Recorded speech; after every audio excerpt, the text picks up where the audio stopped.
Excella Education Study in USA assured scholarship. Contact 9881 ఈ వారం మన guest one of the best investigation officer Prakasam district, పేరు వేలమూరి శ్రీరామ్ గారు. 1996 batch police officer.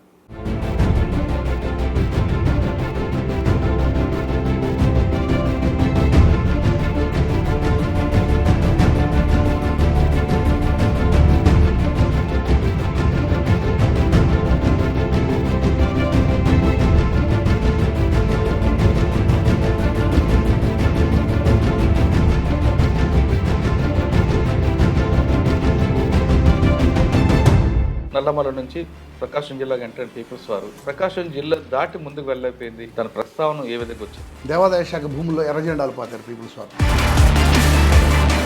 ప్రకాశం జిల్లాలో తొలి దళం యాక్షన్ అని చెప్పుకోవచ్చు. పీపుల్స్ వార్ గ్రూప్ ప్రకాశం డిస్ట్రిక్ట్ని చూస్ చేసుకోవడం అనేది వాళ్ళ పీపుల్స్ వార్ ప్రధానంగా ప్రకాశం జిల్లా నుంచి త్వరగా వచ్చి త్వరగా నిష్క్రమించడానికి కారణం మీరు నల్లమలలోకి మెటీరియల్ ఫామ్ తీసుకోవడానికి టెక్ మధు లాంటి వాళ్ళు మార్కాపురం, పెద్దలూరు, దర్శి ఈ పార్టీని ఎంచుకున్నారు. చాలాసార్లు ఈ రూట్లో తీసుకెళ్తున్నప్పుడు వాళ్ళ మీద ఎక్కువ ఫోకస్ చేయకపోవడం వల్లే మెటీరియల్ అక్కడికి వెళ్ళింది అనే ఒక వాస్తవం అంటారు. ఈ మెటీరియల్ పట్టుకోవడంలో అద్భుతమైన పనిచేశారండి. అఖిలేశ్వరరావు ఒక సబ్ ఇన్స్పెక్టర్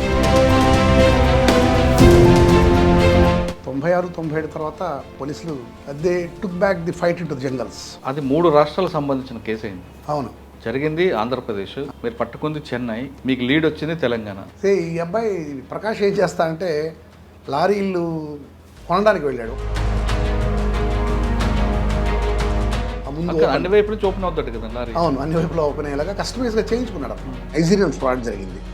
ఒక అబ్బాయి Christian missionary Facebook page follow అవుతున్నాడు. ఒక అబ్బాయి, మేము ఒక ఇండియాకి వస్తున్నాము, ఒక పెద్ద చర్చ్ కడుతున్నాము, ఆ చర్చిలో నీకు పార్ట్నర్షిప్ ఇస్తాము, తర్వాత రోజు మళ్ళీ ఫోన్ చేసి ఎయిర్పోర్ట్లో దిగాము, కస్టమ్స్ కట్టాలి. ఫస్ట్ ఉత్తరప్రదేశ్లో ఈ మనీ ట్రాన్స్ఫర్ అయిన ఉత్తరప్రదేశ్కి ట్రాన్స్ఫర్ అయింది. ఉత్తరప్రదేశ్కి వెళ్ళి ఉత్తరప్రదేశ్లో వాళ్ళ ముగ్గురిని పట్టుకుంటే వాళ్ళ ముగ్గురు, మేము కాదు సార్, ఇది మా అకౌంట్లో వాడుకున్నాడు, మాకు తలా 1000 రూపాయలు ఇచ్చేవాడు, మమ్మల్ని వాడుకుంది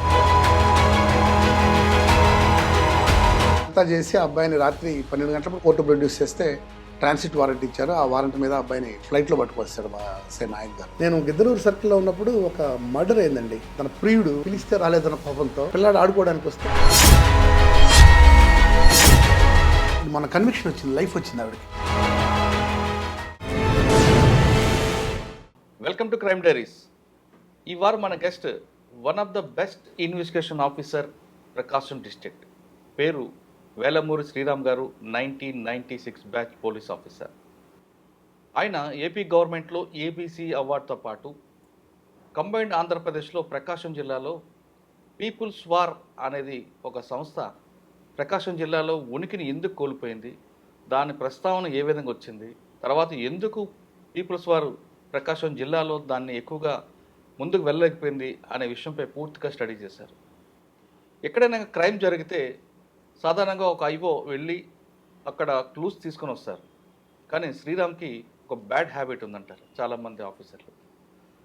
క్రైమ్ జరిగిన వెంటనే అక్కడే క్లూస్ కోసం రిపీట్గా వెళ్తుంటారు, అక్కడే చూస్తుంటారు అనేది ఆయనకి హాబీయా బ్యాడ్ హ్యాబిట్ తెలియదు. కానీ రిపీట్గా అదే స్పాట్కి వెళ్ళడం, విజిట్ చేయడం అనేది ఆయనకు ఒక అలవాటు. ఆ విధంగా చేయడం వల్ల చాలా కేసులు ఇన్వెస్టిగేషన్ బయటపడ్డాయి. అంటే ఒక ఆఫీసర్కి క్రైమ్ మీద ఒక ప్యాషన్ ఉంటే ఖచ్చితంగా క్లూస్ వస్తాయనే విషయాన్ని ఆయన ఇన్వెస్టిగేషన్లో బయటపడుతుంటారు. సాధారణంగా ఒక ఆఫీసర్ వెళ్ళిన తర్వాత క్లూస్ దొరకకపోతే నిరాశ నిస్సరులతో బయటకు వస్తారు. కానీ శ్రీరామ్ అక్కడే కూర్చొని దాని సంగతి చూస్తుంటారు. దాన్ని బట్టే ఆయనకి చాలా బ్రేక్ త్రూలు ఉన్నాయి. దాంతోపాటు ఇన్వెస్టిగేషన్ చార్జ్ షీట్ వేయడం కూడా కరెక్ట్గా చేయబట్టే ఆయన కన్వర్షన్ రేట్ కూడా పెరిగింది. అటువంటి వ్యక్తిని ఈరోజు మీకు పరిచయం చేస్తున్నాం. అంటే ఒక ఆఫీసర్కి కన్వర్షన్ రేట్ పెంచాలంటే ఏం చేయాలి, దాంతోపాటు ప్రాపర్ ఇన్వెస్టిగేషన్ చేయాలంటే ఏ విధంగా ముందుకు వెళ్ళాలనే విషయాన్ని ఆయన తెలుసుకోండి. శ్రీరామ్ గారు నమస్తే. నమస్తే సార్. శ్రీరామ్ గారు, సాధారణంగా ఒక ఆఫీసర్కి కేసు జరిగినప్పుడు మీకు మీ ఆఫీసర్లు ఏమంటారంటే క్లూస్ దొరకకపోతే అక్కడే కూర్చుంటాడు, అలా తిరుగుతుంటాడు అని ఒక పేరు ఉంది. సాధారణంగా ఒక ఇష్యూ అయిపోయిన తర్వాత బయటకు వెళ్ళిపోతుంటారు, సరే ముందుకు వెళ్ళి చూద్దాం. కానీ మీరు అక్కడే పోలీసు డాగలాగా తిరుగుతుంటారు అని అంటుంటారు మీ వాళ్ళు. ఒకటి. ఒక బ్రేక్ త్రూ కోసం. 2, ఒకప్పుడు పీపుల్స్ వారు నల్లమల నుంచి ప్రకాశం జిల్లాకి ఎంటర్ పీపుల్స్ వారు ప్రకాశం జిల్లా దాటి ముందుకు వెళ్ళైపోయింది, ఇక్కడే నల్లమల ఇటువైపే ప్రకాశం జిల్లా ఆగిపోవడానికి తన ప్రస్తావన ఏ విధంగా వచ్చింది? అప్పట్లో ఉన్న ఒక మంచి టాప్ లెజెండ్ ఆఫీసర్ల దగ్గర మీరు పనిచేశారు కాబట్టి వాళ్ళ యాక్షన్, ప్లాన్ ఆఫ్ యాక్షన్ ఎలాగుండేది, దాంతో దాన్ని ఎలా చెక్ పెట్టుకొచ్చారు? అంటే మిగతా తెలంగాణలో విస్తరించినట్లుగా విస్తరించకపోవడం ఒకటి, మేజర్ క్యాజువాలిటీస్ లేకపోవడం ఒకటి దీనికి ప్లస్ పాయింట్ అనిపిస్తుంది. ఆ ప్రస్తావన ఎలాగొచ్చింది, క్యాజువాలిటీస్ లేకపోవడం ఒక రీజన్ ఏంటి? మీ 2 ప్రశ్నలతో పాటు మీకు ఎక్కువ బుక్ రీడింగ్ అని, బుక్స్ బాగా చదువుతారని అంటారు, మీ హ్యాబిటా అన్నది ఒకటి. ఈ 3 ప్రశ్నలు సమాధానం చెప్పే ముందు శ్రీరామ్ గారి కుటుంబ నేపథ్యం, పోలీసు యూనిఫామ్ బై ఛాన్సా బై చాయిసా? లేదండి, అది బై చాయిసే. మా నాన్నగారు కానిస్టేబుల్, ఆయన నెల్లూరు జిల్లాలో ఆయన కానిస్టేబుల్గా పనిచేశారు. ఆయన వారసత్వం నేను తీసుకున్నాను అనుకోవచ్చు. Police family. యా, పోలీస్ అంటే అంతే, నాన్నగారు ఒకరే చేసేవారు. ఆయన 1990లో రిటైర్ అయ్యారు, నేను 96లో ఎస్ఐగా సెలెక్ట్ కావడం జరిగింది. బై చాయిస్ పోలీస్ అవుదామని అనుకున్నానండి, అవుదామని అయ్యాను. పోలీస్ క్వార్టర్స్ అయినా? అయ్యా, క్వార్టర్స్ పిల్లలు అంటారు మమ్మల్ని, అందరినీ క్వార్టర్స్ టీమ్ అంటారు అన్ని చోట్ల. ఇక మీరు అడిగిన 2వ ప్రశ్న, మా ఇంట్లో అందరు టీచర్స్ అండి, మొత్తం మా 2 అక్కలు 2 బావలు అన్నయ్య అందరు టీచర్స్, 2 వదిన కూడా టీచర్. కుటుంబ నేపథ్యంలో నాన్నగారు కానిస్టేబుల్ అని చెప్పారు. ఎస్ అండి. మీరు అప్పటి నుంచి యూనిఫామ్ వేసుకోవాలనుకున్నారు. ఓకే. సాధారణంగా పోలీసుల పిల్లలు పోలీసు అవ్వడానికి ఇష్టపడరు, ఎందుకంటే వాళ్ళు టైంకి రారు, కుటుంబంతో టైం స్పెండ్ చేయరు ఓకే అనే ఒక అపవాదం ఉంది. అవును. మీరు అవన్నీ చూసుంటారు కూడా, మీరు కూడా. అవును. ఒక పండుగ వచ్చిందంటే నాన్నగారి ఇంటికి వచ్చేవారు కదండి. అవును. ఎప్పుడో టైంకి రావడం, అర్ధరాత్రి ఆయన మీరు పడుకునే టైంకి ఆయన రావడం, ఆయన లేచే టైంకి మీరు పడుకుని ఉంటుంటాయి. అటువంటి వాతావరణంలో పెరిగిన మీరు తిరిగి పోలీస్ యూనిఫామ్ ఎందుకు వేసుకోవాలనుకున్నారు? యాజ్ సింపుల్ యాజ్ దట్ అండి. పోలీస్ డిపార్ట్మెంట్లో పోలీస్ జాబ్ దేవుడు మనకి ఇచ్చిన ఒక ఆపర్చునిటీ. ఒక మాకు కుమార్తె ఐజీ గారు ఉండేవారు, ఆయన చెప్పేవారు, దుష్ట శిక్షణ కోసం మనం కలియుగంలో దుష్ట శిక్షణ కోసం మనకు దొరికిన అవకాశం ఇది, ఈ ఆపర్చునిటీ యూజ్ చేసుకోవాలని చెప్పేవారు ఆయన. యాక్చువల్గా నాన్నగారు దగ్గర ఆయన పనిచేసిన సబ్ ఇన్స్పెక్టర్స్ని ఆ కాలంలో చూసాం కొంతమందిని. మాకు కొంతమంది ఉండేవాళ్ళు నెల్లూరు డిస్టిక్లో, రజనీకాంత్ రెడ్డి గారు, నవాబ్ జాన్ గారు వీళ్ళు ఉండేవాళ్ళు. నరహరి గారు ముఖ్యంగా నెల్లూరు జిల్లాలో నరహరి గారు అంటే పెద్ద పేరున్న పోలీస్ ఆఫీసర్. తర్వాత లక్కీగా ఆయన దగ్గర నేను చేయాల్సి వచ్చింది. మేము ఎస్ఐస్గా పక్క చేసాం. తర్వాత కందుకూరు నా పోలీస్ కెరీర్లో ఒక ఇంపార్టెంట్ మైల్ స్టోన్. అక్కడ రౌడీజం కర్బ్ చేయడంలో చాలా ఎక్కువ రౌడీజం ఉండేది, చాలా పెద్ద అమౌంట్లో రౌడీజం ఉంటే నరహరి గారు నేను కలిసి ఆయన ప్రోత్సాహంతో కంటిన్యూ చేయడం జరిగింది, లద్దా ఎస్పీ గారు ఉన్నప్పుడు. సో ఎవరైతే ఆఫీసర్స్ మేము చూసామో వాళ్ళ స్ఫూర్తితో పోలీసులో రావడం జరిగిందండి. ఓకే. 96లో మీరు సెలెక్ట్ అయ్యారు. ఫస్ట్ పోస్టింగ్ ఎక్కడ? నా ఫస్ట్ పోస్టింగ్ దోర్నార్ అండి. అప్పుడప్పుడే అక్కడ పీపుల్స్ వార్ దళచర్యలు ప్రారంభించింది. అప్పటిదాకా దళచర్యలు లేవు. 95లో అనుకుంటాను నేను రావడానికి ముందు, 95, 96లో వైచర్లో పడిన గ్రామం ఉంది అక్కడ. ఆ గ్రామంలో దేవాదాయ శాఖ భూముల్లో ఎర్రజెండాలు పాతారు పీపుల్స్ వార్. అది ప్రకాశం జిల్లాలో తొలి దళం యాక్షన్ అని చెప్పుకోవచ్చు. అప్పటిదాకా దళచర్యలు లేవు. సో వెంటనే నెక్స్ట్ అక్కడ నవీన్ కుమార్ గారి స్థానంలో నేను వెళ్ళాను. మేము తిరిగి దాన్ని రెసిస్ట్ చేయడంతో స్టార్ట్ అయింది. సో అది ఫస్ట్ పోలీస్ స్టేషన్. అప్పట్లో దేవాదాయ భూముల్లో ఎర్ర జెండా అని చెప్తున్నారు కదా, అక్కడ పెత్తందారులు ఉండరు, భూస్వాములు లేని ప్రాంతంలో వాళ్ళు ఎందుకు రావాల్సి వచ్చింది? నేను ఏమంటానంటే పీపుల్స్ వార్ గ్రూప్ ప్రకాశం డిస్ట్రిక్ట్ని చూస్ చేసుకోవడం అనేది వాళ్ళ కాన్సెప్ట్ కావచ్చు. వాళ్ళ రాజకీయ విశ్వాసాల ప్రకారం వాళ్ళు ఎక్కడైనా వాళ్ళ ఆపరేషన్స్ లేదా వాళ్ళ ప్లాన్స్ చేయొచ్చు. కానీ మా దగ్గర మాస్ బేస్ లేదండి. ఏ ప్రజా ఉద్యమానికైనా, అది ఏ ప్రజా ఉద్యమైనా కానివ్వండి, దానికి మాస్ బేస్ అవసరం. పీపుల్స్ వార్ ప్రధానంగా ప్రకాశం జిల్లా నుంచి త్వరగా నిష్క్రమించడానికి కారణం మాస్ బేస్ లేకపోవడం, కొన్ని ఆలోచనరహితమైన దళచర్యలు.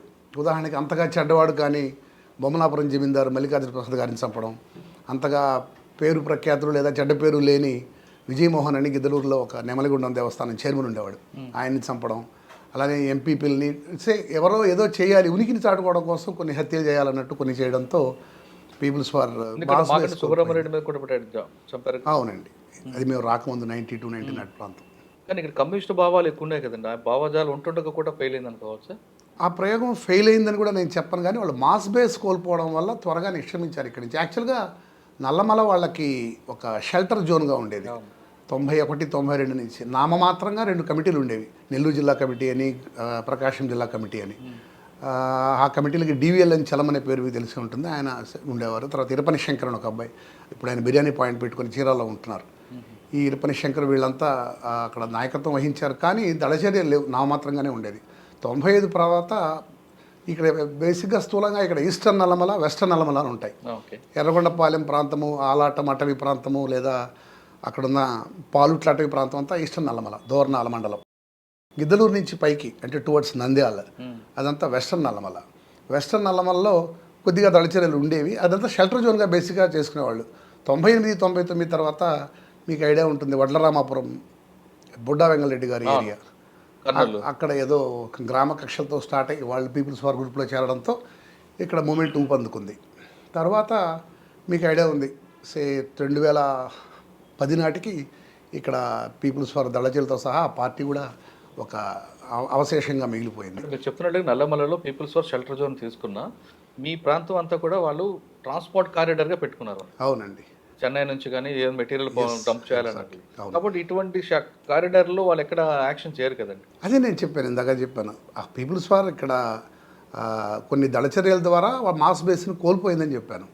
కొన్ని అనవసరమైన హత్యలు చేయడం ద్వారా, అంటే పెద్దగా ఉపయోగపడిన హత్యలు చేయడం. పైగా నార్త్ తెలంగాణలో ఉన్న పరిస్థితులు వేరు, ఇక్కడ ఉత్తర తెలంగాణలో పరిస్థితులు వేరు, ఇక్కడ ప్రకాశం జిల్లా పరిస్థితులు లేరండి. మీరు చెప్పినట్టు ఇక్కడ పెత్తందారి భూస్వాములు కానీ, లేదా ల్యాండ్ లార్డ్స్ కానీ, లేదా ఇంకా దాన్ని ఏమంటే ఎక్స్ప్లాయిటేషన్ చేసేవాళ్ళు కానీ, ఏదో బీడీ ఆకుల కార్మికుల సమస్యలు కొద్దిగా ఉండేవి మేము వచ్చిన కొత్తలో. ఆ సమస్యలు సిపిఎం వాళ్ళు హ్యాండిల్ చేసేవారు తప్ప, తర్వాత గిద్దలూరులో వెదురు బొంగుల కార్మికుల సమస్యలు కొన్ని డీల్ చేసే క్రమంలో నేను ఇందాక చెప్పిన వెస్టర్న్ నల్లమల ఆ ఏరియా దళం ఎన్ఎఫ్డిసి కింద ఉండేది. ఇదంతా నల్లమల ఫారెస్ట్ డివిజన్ కమిటీ అనేవాళ్ళు. మీకు ఆయన పుట్టి మునిగి చనిపోయాడు కృష్ణ అని ఒక ఆయన ఈ ఎన్ఎఫ్డిసికి లీడ్ చేసేవారు. ఆ ఎన్ఎఫ్డిసి దాంట్లో జోక్యం చేసుకుంది. ఆ టైంలో గుర్రాల వెంకట సుబ్బయ్య అని ఒక కాంట్రాక్టర్ ఇల్లు బ్లాస్ట్ చేసి కొంత విధ్వంసం సృష్టించినప్పుడు అక్కడ నేను ఇప్పుడు గిద్దలూరు అప్పుడు కొత్తగా వెళ్ళాను ఫ్రెష్గా గిద్దలూరుకి. అక్కడ గిద్దలూరులో దళచర్యలు స్టార్ట్ అయ్యాయి. తర్వాత కొద్దిగా వరుసగా హత్యలు చేయడం మొదలెట్టారు వాళ్ళు. క్రమక్రమంగా అద్భుతమైన పోలీసు అధికారులు ఉండేవాళ్ళు ఈ జిల్లాలో. కేఆర్ఎం కిషోర్ కుమార్ గారు, నాగేంద్ర కుమార్ డిఎస్పీ గారు, అట్లానే చారు సిన్హా మేడము, బాలసుబ్రహ్మణ్యం గారు, ఆయన చెప్పనక్కర్లేదు, మహేష్ చంద్ర లద్దా సార్, తర్వాత వినీత్ బ్రిజ్లాల్ సార్, చారు సిన్హా మేడము, అద్భుతమైన ఎస్పీలు అందరూ. ఈ జిల్లా అదృష్టం ఏంటంటే మంచి సముద్రైన పోలీసు అధికారులకి ఇక్కడ ఫస్ట్ పోస్టింగ్ ఇచ్చేవాళ్ళు. దాంతో నవీన్ చంద్ సార్ దాకా ఇదంతా అయిపోయింది. తర్వాత మీకు తెలిసిన చరిత్రే. ఓకే సార్, ఒకసారి మనం వెనక్కి వెళ్దాం. గిద్దలూరు, దర్శి ఆ ప్రాంతం అని కూడా వెనుకబడే ప్రాంతం. సార్, అంత ప్రజల్లో వెనుకబాటుతో ఉన్నా కూడా పీపుల్స్ వారు ఎందుకు అది క్యాష్ చేయలేకపోతే? గిద్దలూరు ప్రాంతం మేము వెళ్ళే నాటికి బేసిక్గా 2 రకాల సమస్యల్ని మేము హ్యాండిల్ చేయాల్సి వచ్చింది. అక్కడ బురుజుపల్లి అని ఒక ప్రాంతం ఉంది. బురుజుపల్లిలో దాదాపు ఒక 6 నుంచి 7 హత్యలు జరిగాయి, ఫ్యాక్షన్ హత్యలు. అక్కడ రెడ్డిస్కిను యాదవ కమ్యూనిటీకి మధ్య ఒక ఫ్యాక్షన్ ఉండేది. వాళ్ళు పండించిన పంటకి కొంత ట్యాక్స్ కట్టమని రెడ్డిస్ డిమాండ్ చేయడంతో యాదవులకి రెడ్డిస్కి మధ్య ఫ్యాక్షన్ స్టార్ట్ అయింది. ఆ ఫ్యాక్షన్లో వాళ్ళకు 6-7 హత్యలు జరిగాయి. దాన్ని కంట్రోల్ చేయడం మాకు ఒకవైపు అయితే, అప్పుడప్పుడే ఎమర్జీ అవుతున్న పీపుల్స్ వార్ని కంట్రోల్ చేయడం ఒకవైపు అయింది. ఇందాక నేను మళ్ళీ చెప్పినట్టు పీపుల్స్ వార్ గ్రూప్ ఇది మాటిమాటికి మనం చెప్పుకోకూడదు. తొందరగా మాస్ బేస్ని కోల్పోవడంతో, ప్లస్ పోలీస్ యాక్షన్ కూడా స్ట్రింజెంట్గా స్ట్రిక్ట్గా ఉండడంతో ఇది మీకు తెలిసిన చరిత్రే అది. ఓకే సార్, దోర్నాలో చెప్పారు ఫస్ట్ పోస్టింగ్. దోర్నాలు మీకు ఫస్ట్? ఎస్ అండి. దోర్నాలో మీకు వెళ్ళగానే మెయిన్ ఛాలెంజ్ ఏముందండి ఇక్కడ? దోర్నాల వెళ్ళగానే నాకు ఒక బస్ డెకైడ్ జరిగింది సార్. అక్కడ ఒక వస్తున్న ఆర్టీసీ బస్సు ఆత్మకూరు ఘాట్ ఉంటుంది అక్కడ. అంతకుముందు మీకు చెప్పినట్టు ఇదంతా కన్వెన్షనల్ పోలీసింగ్ ఉండేది ప్రకాశం జిల్లాలో. 98 దాకా, 98 నుంచి 2010 దాకా ఒక పోలీసింగ్. దానికి ముందు మళ్ళీ 2010 తర్వాత కన్వెన్షనల్ పోలీసింగ్, దొంగలు పట్టుకోవడం ఇవన్నీ జరిగాయి. ఒక బస్ డెకాయిటీ జరిగింది. ఆ బస్ డెకాయిటీలో ఒక 4-5 బస్సు ఎక్కి వెళ్తున్న బస్సును ఆపి డ్రైవర్ ప్లేస్లో వీడు కూర్చొని డ్రైవ్ చేస్తూ ఆన్గోయింగ్ దోపిడీ చేసి కొన్ని చోట్ల ప్రయాణికుల దగ్గర నగలన్నీ తీసుకొని వెళ్ళిపోయారు. నాగేంద్ర కుమార్ డిఎస్పీ గారు సీన్ ఆఫ్ అఫెన్స్కి వచ్చి, ఇంత ఘాట్ రోడ్లో వాడు చక్కగా నడిపాడు ఈ డ్రైవర్, ఖచ్చితంగా ఆర్టీసీ వాడు అయి ఉంటాడు, అదర్వైజ్ ఈ ఏరియాలో నడిపిన లారీ డ్రైవర్ అయి ఉంటాడు, మీరు ఆర్టీసీ డిపార్ట్మెంట్లో బ్యాడ్ ఫెలోస్ని చెక్ చేయండి అని చెప్పారు. చూడండి, అంత అద్భుతమైన ఆలోచన విధానం. ఆయన ఐజీ చేసి రిటైర్డ్ అయ్యారు. నాగేంద్ర కుమార్ గారు మీకు ఐడియా ఉంటుంది. ఆయన అడిగారు ఒక్కొక్క ప్రయాణికుడిని, అతను ఏమన్నారు, తడబడుతూ నడిపాడా, ప్రొఫెషనల్గా నడిపాడా, దాని మీదే ఆలోచించారు. నెక్స్ట్ ఇమీడియట్గా మేము ఆత్మకూరు డిపోకి వెళ్ళి సస్పెండ్ అయిన ఆర్టీసీ డ్రైవర్స్ వాళ్ళ జీవన విధానం పరిశీలించినప్పుడు ఒకటి దొరికిపోయాడు. ఆయన తీసుకొని వస్తే వాడికి ఎంగేజ్ చేసింది. జస్ట్ ఇది ఒక వారం రోజుల్లో డిటెక్ట్ చేసాం కేసుని. అంటే ఆఫీసర్ యొక్క ఆలోచన ఉంది. అవునండి, అదృష్టవశాత్తు ప్రకాశం జిల్లాలో చేసిన ప్రతి పోలీస్ ఆఫీసర్ మాకు పీపుల్స్ వార్ గ్రూప్ ప్రాబ్లం తగ్గిన తర్వాత కూడా అద్భుతమైన ఆఫీసర్ చేశారు. సత్యేష్ బాబు సార్ ఉన్నారు, ఆయన చాలా మంచి ఆఫీసర్. ఇప్పుడున్న మేడం గారు ఉన్నారు, సిద్ధార్థ్ కౌశల్ గారు ఉన్నారు. వీళ్ళందరూ మా చెప్పాను మీకు, వాళ్ళ ఫస్ట్ పోస్టింగ్ మా దగ్గర కావడంతో వాళ్ళు చాలా ట్రాన్స్పరెంట్గాను చాలా అద్భుతంగాను పనిచేసే అవకాశం వాళ్ళకి వచ్చింది. అచ్చా, దోర్నాల్లో కేసు అయిన తర్వాత నెక్స్ట్ పోస్టింగ్ ఎక్కడండి? నెక్స్ట్ నేను మార్టూరు వెళ్ళానండి. అది మార్టూరు పెద్దగా ఒకసారి ఇలాంటి వాతావరణానికి అలవాటు పడిన తర్వాత అటవీ ప్రాంత వాతావరణం, మార్టూరు ప్లెయిన్ ఏరియా, నాకు పెద్దగా పని ఉండేది కాదు. వెంటనే అక్కడ కొంతకాలం చేయగానే గిద్దలూరులో ఇందాక చెప్పిన గుర్రాల వెంకట సుబ్బయ్య ఇల్లు బ్లాస్ట్ చేసి అతన్ని చంపడానికి ప్రయత్నించడంతో కుమార్ రషీద్, ఆయన చాలా మంచి పోలీస్ ఆఫీసర్, ఆయన టైంలో చాలా మంచి వర్క్ జరిగింది. ఆయన నన్ను గిద్దలూరు వెళ్ళమని జరిగింది. నేను ఇమీడియట్గా గిద్దలూరు జాయిన్ అని అప్పటి నుంచి నేను దాదాపు ఎక్కువ కాలం మార్కాపురం సబ్ డివిజన్లోనే ఉండిపోవడం జరిగింది. గిద్దలూరులో మేము ఇందాక మీరు చెప్పినట్టు రెండు హ్యాండిల్ చేసాం. ఓ పక్క ఫ్యాక్షనిజం ఎట్ బుర్జుపల్లి, దాదాపు ఒక 50 నుంచి 60 తుపాకులు సీజ్ చేసాం వాళ్ళ దగ్గర. వాళ్ళందరినీ అరెస్ట్ చేసాం. ఎక్కడి నుంచి వచ్చిందంటే వాళ్ళకి అంత వెపన్?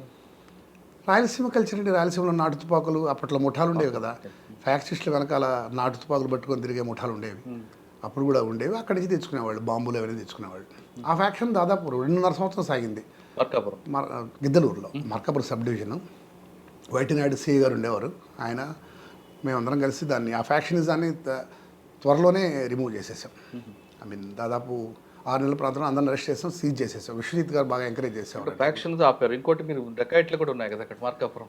అవునండి, అక్కడ ఆ డెకాయిట్లు పీపుల్స్ వార్ ప్రవేశించిన తర్వాత అది బాగాయి. ఫారెస్ట్లో నక్సలైట్లు ఉన్న తర్వాత చాలా తగ్గుతాయి. స్మగ్లింగ్ కొంత తగ్గింది, take smuggling, red would sanders smuggling తగ్గింది. ఆ డెకాయిట్లు కూడా ఆగిపోయాయి కొద్దిగా. సార్, మీరు నల్లమల్లిలోకి మెటీరియల్ మనం తీసుకోవడానికి టెక్ మధు లాంటి వాళ్ళు మార్కాపురం, గిద్దలూరు, దర్శి ఈ పార్ట్ని ఎంచుకున్నారు. అవును, చాలాసార్లు ఇక్కడే నుంచి ఈ రూట్లో తీసుకెళ్తున్నప్పుడు పోలీసులు పట్టుకున్న వాళ్ళ మీద ఎక్కువ ఫోకస్ చేయకపోవడం వల్లే మెటీరియల్ అక్కడికి వెళ్ళింది అనే ఒక వార్త ఉంది. వాస్తవం అంటారు అది? మా వాళ్ళు ఈ మెటీరియల్ పట్టుకోవడంలో అద్భుతమైన పని చేశారండి. అకేశ్వరరావు అని ఒక సబ్ ఇన్స్పెక్టర్, ఇప్పుడు ఆయనకి యాక్సిడెంట్ అయ్యి హెల్త్ బాగాలేదు, ఎక్కడ బయట ఉన్నారు. ఆయన నాకు తెలిసి ఎస్ఆర్ఎంటీ ట్రాన్స్పోర్ట్లో వచ్చిన రాకెట్ లాంచర్స్, దాదాపు 200 రాకెట్ లాంచర్స్, రంగనాథ్ గారని ఒక గొప్ప ఆఫీసర్ ఉండేవారు మాకు. ఇప్పుడు ఆయన కమిషనర్, అడిషనల్ కమిషనర్ చేస్తున్నారు తెలంగాణ. రంగనాథ్ గారు యాక్చువల్లీ రంగనాథ్ గారు బాలసుబ్రహ్మణ్యం గారికి ముందు తర్వాత అలాగా చెప్పుకోవచ్చు. రంగనాథ్ గారు మార్కాపూర్ ఓఎస్డీగా ఉన్నప్పుడు అద్భుతమైన ఇన్పుట్స్ వచ్చేవి ఆయనకి. ఆయన మాకు రావడం కాకుండా ఆయనకి వచ్చేవి. ఆయన అకేశ్వరరావు చేత మంచి వర్క్ చేయించాడు. ఎస్ఆర్ఎంటీలో దాదాపు 200 రాకెట్ లాంచర్లు పట్టుకున్నాం. అట్లానే వాళ్ళ యూనిఫామ్స్, వాళ్ళ మిగిలిన మెటీరియల్ అంతా ఎర్రగొండపాలెంలో ఒక ట్రాన్స్పోర్ట్ కంపెనీలో పట్టుకోవడం జరిగింది. ఆ వర్క్ కూడా జరిగిందండి. మీరు చెప్పినట్టు మొదట కొంత 95కు ముందు కొద్దిగా స్తబ్దత ఉండేది. 96, 97 తర్వాత పోలీసులు they took back the fight in to the jungles. మన వాళ్ళు కూడా రంగనాథ్ గారికి ముందు, రంగనాథ్ గారి తర్వాత చెప్పండి ఒకసారి. నేను చెప్పేది దళ చర్యలతో పాటు పోలీస్ యాక్షన్ కూడా చాలా స్విఫ్ట్గా ఉంది రంగనాథ్ సార్ వాళ్ళ టైంలో. అంతకుముందు కొద్దిగా స్తబ్దత ఉన్నమాట వాస్తవం, ఎందుకంటే దళ చర్యలు కూడా పెద్ద లేవు. అప్పుడు ఎస్పీ బాలసుబ్రహ్మణ్యం గారు. అవునండి, బాలసుబ్రహ్మణ్యం గారు ఎస్పీ, రంగనాథ్ గారు ఓఎస్డీ. అంటే అప్పుడు బాగా మూమెంట్ ఎక్కువ ఉండేది. అవునండి, ఆ టైంలో వాళ్ళ మూమెంట్ ఉంది. మన వాళ్ళు కూడా మన స్పెషల్ పార్టీస్ ఈ మెనెస్ ఎండ్ కావడానికి, ఇది అంతరించడానికో లేదా ఒక చెక్ పెట్టడానికి లేదా ఆగిపోవడానికి అందరూ కారణమండి. మా స్పెషల్ పార్టీ కానిస్టేబుల్. అదే టైంలో బ్యాంక్ రాబరీ జరుగుతుంది, కార్లో వస్తుంటారు. ఒకసారి ఆ కేసు చెప్పండి. బ్యాంక్ రాబరీ ఆ టైంలో నేను గిద్దలూరు సెకండ్ టైం చేస్తున్నానండి. రాజశేఖర్ బాబు సార్ అక్కడ ఇది డిటెక్ట్ అవడానికి కారణం ఆయన. ఈ కేసు డిటెక్ట్ కావడానికి రాజశేఖర్ బాబు ఓఎస్డీ గారు, ఇప్పుడు ఐజీ గారు ఉన్నారు కదా, వారి కారణం. ఆయన ఇప్పుడు నంద్యాల ఓఎస్డీగా ఉండేవారు, ఈ పక్క ఓఎస్డీగా రంగనాథ్ సార్ ఉండేవారు. వాళ్ళిద్దరు అటు వెస్ట్ ఒకరు, ఈస్ట్ ఒకరు ఉండేవారు. బ్యాంక్లో ఒక బ్యాంక్ ఆఫ్ ఏదో రాజస్థాన్, బ్యాంక్ ఆఫ్ బరోడా, గ్రామీణ బ్యాంక్ అనుకుంటా, మా బ్యాంక్ నుంచి వస్తుంటే అది ఇంటి దొంగల పనే. అప్పటి దాన్ని దాదాపు ఒక 1 డే లోపే ఆయన రాజశేఖర్ బాబు, ఆయన టెక్నికల్గా చాలా కాంపిటెంట్ ఆఫీసర్, ఆయన దాన్ని డిటెక్ట్ చేయగలిగారు. ఆయన లీడ్ ఇస్తే పట్టుకొని వచ్చేసాం. ఓకే, మార్కాపురం తర్వాత ఎక్కడికి వచ్చారండి? నేను గిద్దలూరు నుంచి వేటపాలెం వెళ్ళానండి. వేటపాలెం మళ్ళీ మీరు ఇందా చెప్పినట్టు ప్లెయిన్ ఏరియా. వన్స్ ఒకసారి ఫారెస్ట్లోంచి వెళ్ళి మళ్ళీ ప్లెయిన్ ఏరియాలో పడితే will be feeling out of rowdyism ఎక్కువ కదండి, ఫిష్ అవుట్ ఆఫ్ వాటర్. ఎక్కడండి? వేటపాలెం రౌడీజం పెద్దగా ఉండేది కదా. వేటపాలెంలో నాకు ఒక అద్భుతమైన ఎన్కౌంటర్ జరిగింది. వేటపాలెంలో ఇట్లానే మీ డెకాయిటీ జరుగుతుంది. అక్కడ ఒక చినగంజా మండలంలో కొలసనకోట అనే ఒక ప్రాంతం ఉంది. ఆ ప్రాంతంలో నేను చారుసింహ మేడం ఎస్పీ, నేను దర్శి వెళ్ళి ఎలక్షన్ సీఎం గారు ఎవరు వస్తుంటే దర్శి వెళ్ళి వస్తూ ఉంటే రాత్రి 1 గంటప్పుడు వెహికల్స్ అన్ని వరుసగా ఆపున్నారు. ఎందుకు ఆపారు చెక్ చేయమని నా గన్మెన్ అడిగాను. అతను కిందకి వెళ్తే అతని మీద కూడా రాయి విసిరింది, అతను కూడా తలబగిలింది. So we understood that some dacoity was going on. వెంటనే దిగి మా వాళ్ళు ఫైర్ చేశారు, నేను ఫైర్ చేశాను. ఒకడు అక్కడే చనిపోయినాడు. సమ్ బిడ్జు నాయక్ అనే పేరు అతనిది, గిద్దలూరు ప్రాంతం వాడే అతను. అక్కడ చనిపోయాడు. దాంతో అక్కడ అప్పటిదాకా జరిగిన డెకాయిడ్స్ అని ఆగిపోయాయి. వేటపాలెంలో రౌడీజం లేదు, పెద్దగా లేదండి. వేటపాలెం ప్లెయిన్ ఏరియానే బాగానే ఉంటుంది. చిన్న చిన్న ఇల్లీగల్ యాక్టివిటీస్ జరుగుతాయి. వేటపాలెంలో ఒక రైల్వే ట్రాక్, అవునండి. రైల్వే ట్రాక్ ద్వారా ఎప్పుడైనా నైట్ టైం వెహికల్స్ ఆగితే మీరు చెప్తున్నట్లుగా డెకాయిట్లు ఒక స్థాయిలో జరిగేది. మరి దాని మీద ఇప్పుడు ఫోకస్ చేశారా? అంటే నాయక్ ఎన్కౌంటర్ ముందు, నాయక్ ఎన్కౌంటర్ తర్వాత ఎలాగుండేదా వేటపాలెం రైల్వే ట్రాక్? నాకు పెద్దగా అక్కడ నేరాలు జీడిపప్పు జరిగేవి. అమ్ముతామంటూ అనే ముసుగులో వచ్చి డెకాయిట్లు చేసేవారు. అవునండి, అయి ఉండొచ్చు, కానీ నా టైంలో ఏం జరగలేదు. బట్ ఈ ఇన్సిడెంట్ అయిన తర్వాత ఆ పర్టికులర్ రోడ్డు మీద, ఆ బ్రిడ్జ్, కొలసనకోట బ్రిడ్జ్ మీద అఫెన్సెస్ అన్నీ ఆగిపోయాయి. కడవ కుదురు మీకు వచ్చేదా? లేదండి, కడవ కుదురు వేటపాలెం చిన్నగా పిఎస్ అనుకుంటాను. చీరాల. ఓకే, వేటపాలెం తర్వాత ఎక్కడికి వచ్చారండి?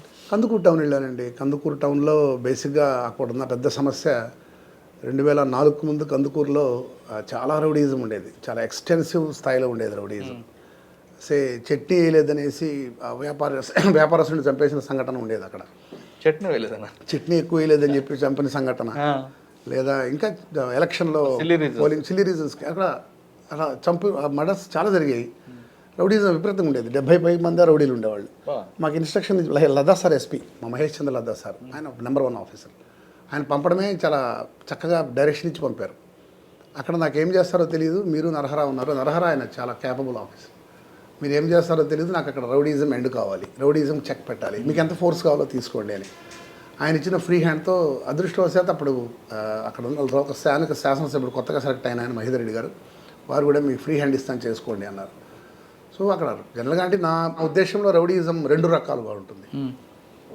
ఒకటి చిన్నప్పటి నుంచి అనేక కష్టాలు పడుతూ, లేదంటే మొట్టికాయలు తింటూ జీవితంతో అనేక వాస్తవ పరిస్థితులు ఎదుర్కొని వచ్చినవాడు రౌడీగా ఉంటాడు, వాడు మారడు.